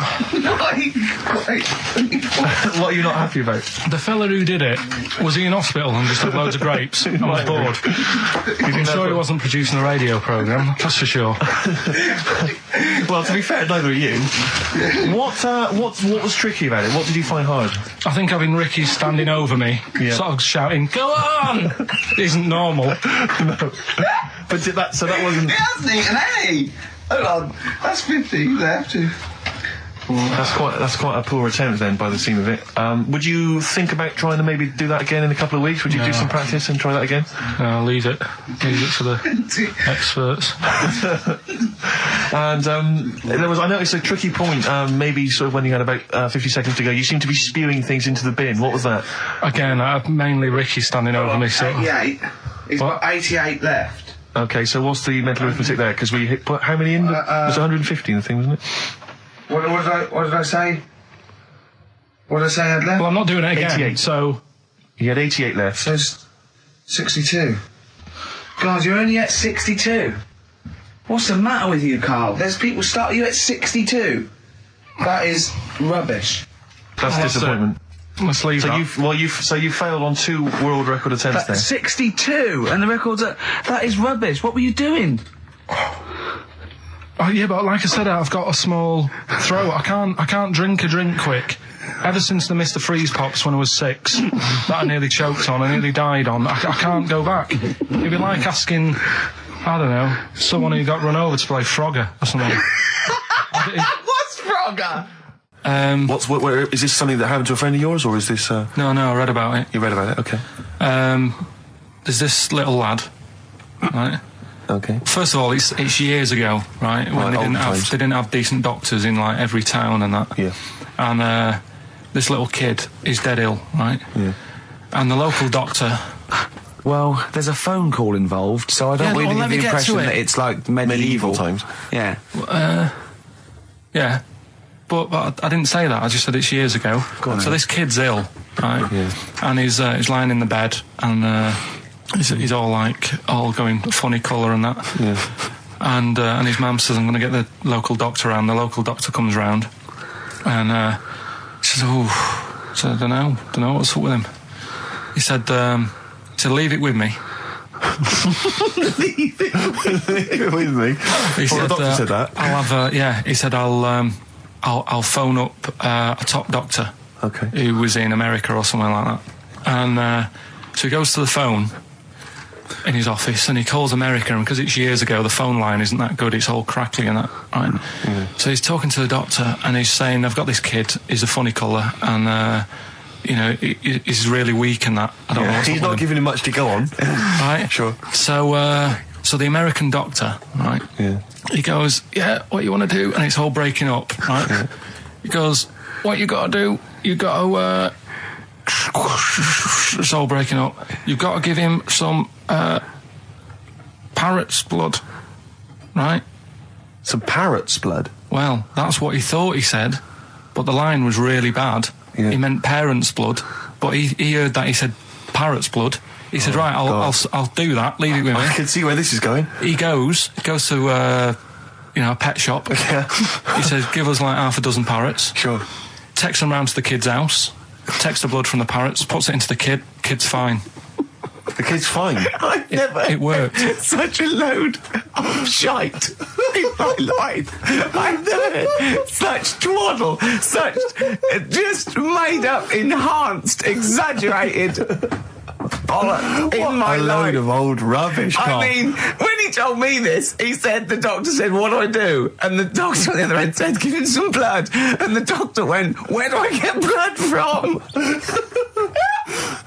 So hang on, wait, I just need to Where do I get blood from? From his, give him some parents' blood. Give him some parents' blood. Give him some parents' blood. Yeah. But hang on, I just need to know where you read this. Carl. Where was this? Where did I you read stitched this? you up. You know what he said? He said, so do you believe it? I went, tell it to Steve. He went, do you believe it? I went, tell it to Steve. Carl. Where did you read it? That was on the internet. What? About Where is it on the illnesses. internet? Badly Drawn Boy on XFM 104.9. I'm Ricky Gervais, with me Steve Merchant and Karl Pilkington. I'll tell you what, the Stonys then. Oh. This Thursday at the Grosvenor House Hotel. Yeah. Everyone in Radio's Anyone has entered their show in different categories, saying, you know, they get it down to, you know. Winners this year included the brilliant Dominic Mohan, former showbiz editor of The Sun. Lots of people won. Lots of people won. Lots of people won gold. Lots of people won silver. Lots of people won bronze. We didn't get a sausage. Nothing. This show was deemed not worthy of anything. I mean, not a look in. The panel looked at it and said, well, no, definitely is not. not radio. Didn't get a vote. See, that annoys me on so many levels. Let me tell you. One, right? I've never complained about losing an award. Okay, ever. Yeah, mainly in TV. I know we've won a lot, but we've been beaten by Peter Kay. Good luck to him. He's brilliant. Beaten by Phoenix Nights, the sitcom. A lot of people like that more than the Oscars, vice versa, right? No qualms. But the shoddy shite that I heard that night beating us, I was furious. I don't understand. There's people, regional, it sounds like hospital radio, right? I mean, I shouldn't even be on XFM. I thought, you know, it's beneath me. Yeah. And I thought, well, I'll give them a hand, right? Let's show them. And I want to know who the panel was as well. I do not believe it. How can they I was looking back over some of the shows, right, before I go, Carl, and I've just done a little excerpt of, you know, a trailer of what we do, what we're about, and I don't know how the panel could overlook this. Play a bit, Carl, please. Shaking her muff, minge and tits around does not make her a hoe, then what does? These kids at school with big heads. Carl, what are you talking about? Shut! Oh, my name is Holy Fuck. Right, Yeah. there's this monkey that was on a train station. Right. What if you mean cock to mean penis? It was my Down syndrome son. Oh, chimpanzee, that monkey news. So we've still got monkey news coming up. You're an idiot! You know what I mean? That's, to me, quality broadcasting. I don't know how they can say that isn't worthy. That's what we sent in to the Sony people. They listened to that. How they didn't think that was dynamite stuff. It doesn't make sense. Actually, I've been thinking about this since Thursday because I've been a little bit down in the dumps. Yeah. What I think it is that with the TV show, the TV stuff we've done, Rick, we put a lot of work into that. Yeah. We get the script, we got the script, we spend a lot of time on it. What this show is about, it's very much about spontaneity, it's about our personalities, and I don't think we're ever going to win an award for our personalities. I think that's where we're going Do you know wrong. what I think? I think that when we're together, we're the auteurs of The Office, and, you know, and we're strong on it, and we're just two. We write it, we direct it, you know, we cast it. We even worry about the font and stuff on the. You know, we do everything. There's a weak link in our midst, I think. On the radio show? Yeah. Right, well, I'm just trying to think what the common factor is, because on the award-winning TV show, Express You and I... Yeah, I don't know. Well, I'll tell you what, can we play a record and let me think about this, because there must be something... There's got to be a factor. ...that isn't in The Office that's in this, that means that The Office is award-winning and this is a pile of shite. It's interesting. I mean, I don't think our number one fan, Dickie Anderson, Richard Anders, was on the panel, although he here has emailed in. He's got a couple of thoughts as to maybe why we... What is Dickers doing, man? Dickers says, commiserations on not winning a Sony. I can't believe you didn't win, naturally. I mean, apart from your show's obvious lack of quality and effort, having a monkey for a producer, offering the biggest load of tat as competition prizes, saying hairy Chinese kid 48 times every show, Rockbusters, not bothering to turn up for weeks on end, only having 3 listeners, introducing the comedy characters Camp David, Harry Fook, which I think he spelt wrong there, Stephen Merchant. I'm not a character. Apart from insulting every race, religion and sexual orientation, bickering like schoolgirls... We haven't done everyone yet. We have not insulted everyone yet. There's loads to go. Despite the fact you generally bring misery into the lives of anyone who listens, I thought you were surefire winners. Better luck next year. Well... I mean, a couple of constructive, criticisms there, but generally, I still can't nail it. Was he on the panel? Well, I don't think so. Well, he's a fan, so... Yeah. Well, no, he's clearly a fan. I mean, he obviously loves the show. He has hit the nail on the head. Oh. Which... Yeah. But, what should we do? Should we give up or should we try harder? That's always my dilemma in life. Sure, yeah. I mean, I've always gone for the first one. Give up? Yeah, why bother? Yeah. If they can't see, just give us the award.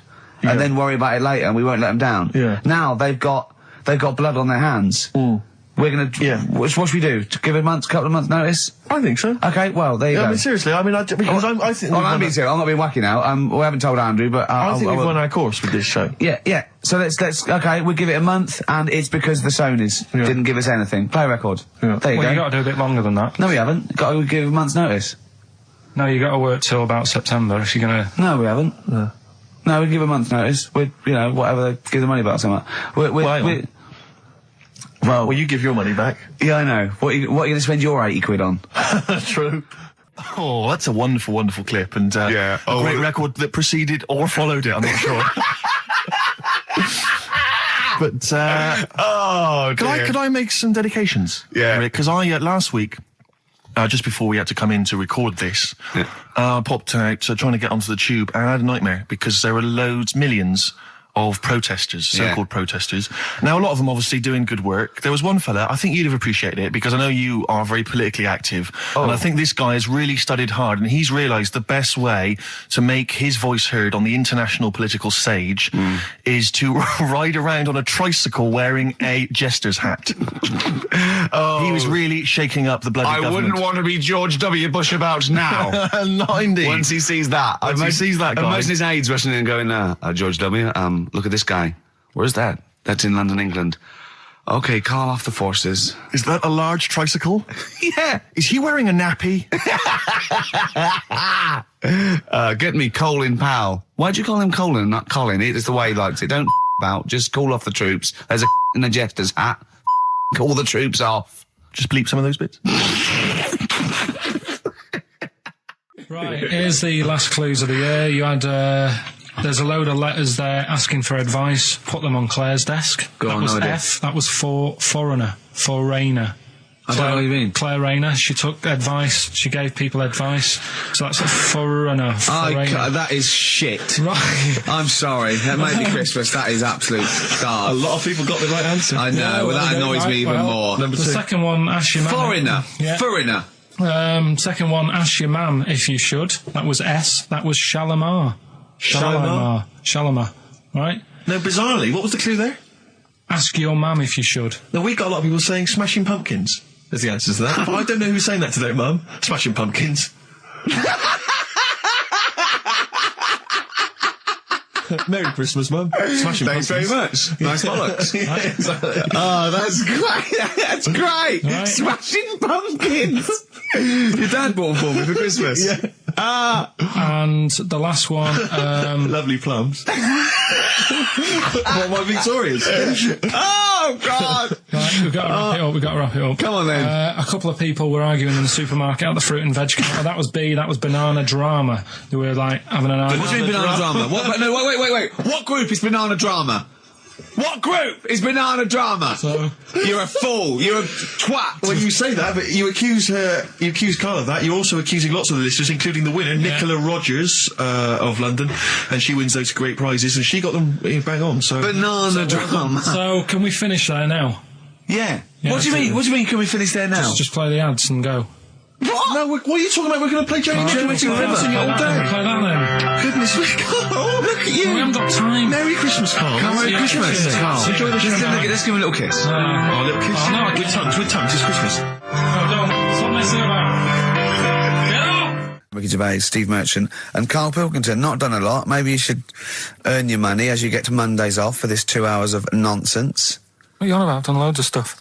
Yeah. Well, same old. Yeah. Let's have something new, something fresh. Well, I've been looking around, right, on the internet for stuff. On the internet. Yeah. Your Bible, where you get all your information about the world and the universe and morality from. And you know, like, how I always say to you, I don't really read that much of it, I just read the headline. Perfect. Right? Yeah. Anna Nova have sort of nicked that idea to grab you. Nicked what idea? Well, to sort of get to the meat straight away at the top. Do you know what I mean? The headline to the story and everything. What? Right, these are stories. But the headlines already existed. That was why you thought that was a good idea. Not like this, though. All right. Headline. Oh, these are all headlines, right? Vibrating shoes could stop elderly falling. Do you know what I mean? Oh, God. You don't need... Vibrating shoes could stop elderly falling. Yeah, that's the story. You don't need to read on. That's what I'm saying. Well, right? could you read on anyway? Can't be bothered. Read on anyway. Well, you have a look at that in a bit, right? So this is frustrating radio if you're sitting at home. No, well, it's not on. They've turned it off. If you want to know more, you know where to go. That's what I'm saying. That's what they should do in the news. Get the news done in a minute. There's a good story about Iraq. Right. Bong. Right. Look it up. Look it up on the internet. Right. Anna Nova. Give us another bong. Bong. Family sick of living on Butthole Road. Oh, brilliant. Bong. Man wears same shoes for 60 years. Oh, bong. This isn't that good. Some fella pulls a train with his teeth. And in lighter news. I know that. General Donald, this one isn't very good. And the last one, man fails to break clothes pegs on face record. She's always good. Well, that's the one I did read on about. I love that, all those. That's the one he went on about. Go on then. Just why is that news? He fails to make a record. So did I today. I know, yeah. I failed the long jump record today. Yeah. Didn't even take part. No, I was rubbish. But what are the rules on world records and that? I don't know if there are rules. There are certain things you can't. I mean, it's the Guinness Book of Records, isn't it, really, that's the arbiter, isn't it? Yeah, but is there anything, if you said you wanted to do it, would they say, well, you can't do that? Yeah, they've stopped some gluttony records, obviously things that are in danger. It's anything that's illegal. Yeah, anything that's immoral. Yeah, like that American serial killer that just got discovered. Yeah. Having killed 47 women. I don't think he can make that into the Guinness Book of Records. No, because people would be trying to beat it, won't they? But there was some other story about a fella eating watches and that. That can't be good for you. So why don't they say, look, don't do that, do something else? He wanted to stay regular. Do you know what I mean? Though? I just wondered. What do you mean he was eating watches? He just said he was eating watches. He got about 3 in about a minute. How did he time it? Do you know what I mean, though? Look at Carl. I love that look at Carl. Carl is looking back and forth. You know when you sort of you go to a cat and it looks back and forth between two people? That's very much like Carl's looking at us now. Or when, like, a child sees a midget or something in the street. They're just transfixed, aren't they? And the parents go, don't stare. When we were pushing Ash, as our producer's in a wheelchair, and we were pushing him through the VC. He's not a midget, we should make that. No, he's not a little midget. He's not tall. But we were pushing him through the VC, and this little kid just came up and just stood in front of him and looked at him. Yeah. I just laughed. It was funny. Do you do that? I imagine you get caught staring at things. Do you go up to people with problems and go, Mummy, is that a monster? Well, I was telling you one about when I used to go with my dad in the taxi. Oh, yeah. Why, Tell what us this happened? story. Well, Your father was a taxi driver? my dad he had loads of jobs, which he did back then, and they don't do that anymore, do they, people? They don't Have a do variety of loads jobs? stuff. Sure. But at one point, he had a black cab, and I used to go with him. Used to get a beer crate and put it in the front of the black cab, and sort of sit just next to the meter. And anyway, we got this call, and like the guy on the end of the radio said, "Oh, you've got your son with you, haven't you?" So he said, "Yeah." So it's just like, we've got to pick up at number 11 Village Lane or whatever. And I said, all right. And it was this woman. It was like a woman version of the Elephant Man. Wow, the Elephant Woman. Yeah, it looked like... it was really strange because I was in the front of the cab, and when you're a kid, if something looks odd, you're a bit scared of it, aren't you? Yeah. And my dad was like, look, it'll be all right. And we're driving towards her. Look, don't worry, son. I've got loads of buns. And just to I'll just throw one down the street if it lets you run after You're it. being mean, right? I am a little bit. How old were you? 18? No, I was about 12 or something like that. 11, 12. And as we got closer to her, it looked like she was holding like a bag of spuds on her shoulder for a snack. Right. And her head was all a bit mangled and messy and that. And my dad said, whatever you do, don't stare at her face. Yeah. And she got in the back. Because you turn into stone. Well, she got in the back, and I had like the mirror, the driver's mirror thing, and sort of having a look, trying to work out. And he said, don't stare at her face. I couldn't work out where her face was. It was that weird. Oh, God. So I'm not sure you're from Manchester. I think you're from like Narnia or something. Yeah, you got frog boys walking around. The Lord of the Rings. That got like the claws of a lobster and the head of a toad. Yeah. And you got women getting in with spuds for heads. I mean, what is not Manchester. This is not the place you grew up. This is mad. Oh, you can't believe it in London, can you? You come down and you go, look, symmetry. It must be amazing. It must be a thing to do with upbringing now, mustn't it? And because, again, do you know, I've said to you before, years ago, when I was a kid and didn't have any worries, good-looking lad, you go through it a bit, have a few more worries, and you look knackered. Now, back there's a lot more worries and stuff, so you get a lot more freaks. Whereas in London, everyone's like happy, aren't they? I love the fact that stress can cause your fingers to fuse and your heads to grow. No, but if she must have been really stressed to have a head. Yeah. She was she an accountant or something? You know what I mean? But what did she do? What did she say? Where was she going, by the way? She couldn't speak. London Zoo, please. I think she was going to like to the fair. Seriously, honest to God. On my mum's life, she was. Because at the end of the day, that's a good thing with animals. They don't judge you, do they? She wasn't an animal. She's a human being. She's not actually an elephant. No, but you know the Elephant Man was not actually an elephant. You understand that? He's got no elephant genes in him at all. No. That was just a cruel name people gave him. Yeah. No, it's the name of the disease, isn't it? Elephantitis. Look, so listen. So this woman, why was she going to a pet shop? She was going to a pet shop. To find a husband. Is this true? No, it is true, yeah. Oh, God. I'm not taking the mickey because it must be really bad for you. Of course it is. Carl, I'm going on to you today about cutting myself shaving. Yeah. I was going on about that. To think that she's probably not alive now, but to think... But you're saying that you're going to say this is a worse problem than a little cut shaving, aren't you? Yeah. Yeah. Do you know what I mean? I think you're right. Carl, there's a couple of key questions I need to ask. One, if she couldn't talk, how did she tell your father where to drive her? Did she have it written on a note? Did she point with her nose? Yeah. Right, this has got silly. Pick your song. But also, finally, where did you say she lived again? It was like in a village, a little small village. Right. Just hidden out of the way. All I'm saying is we could maybe get like some sort of coach, book some coaches, get a coach party up there to have a look at her. Take some photos. And now... You can make some lemonade.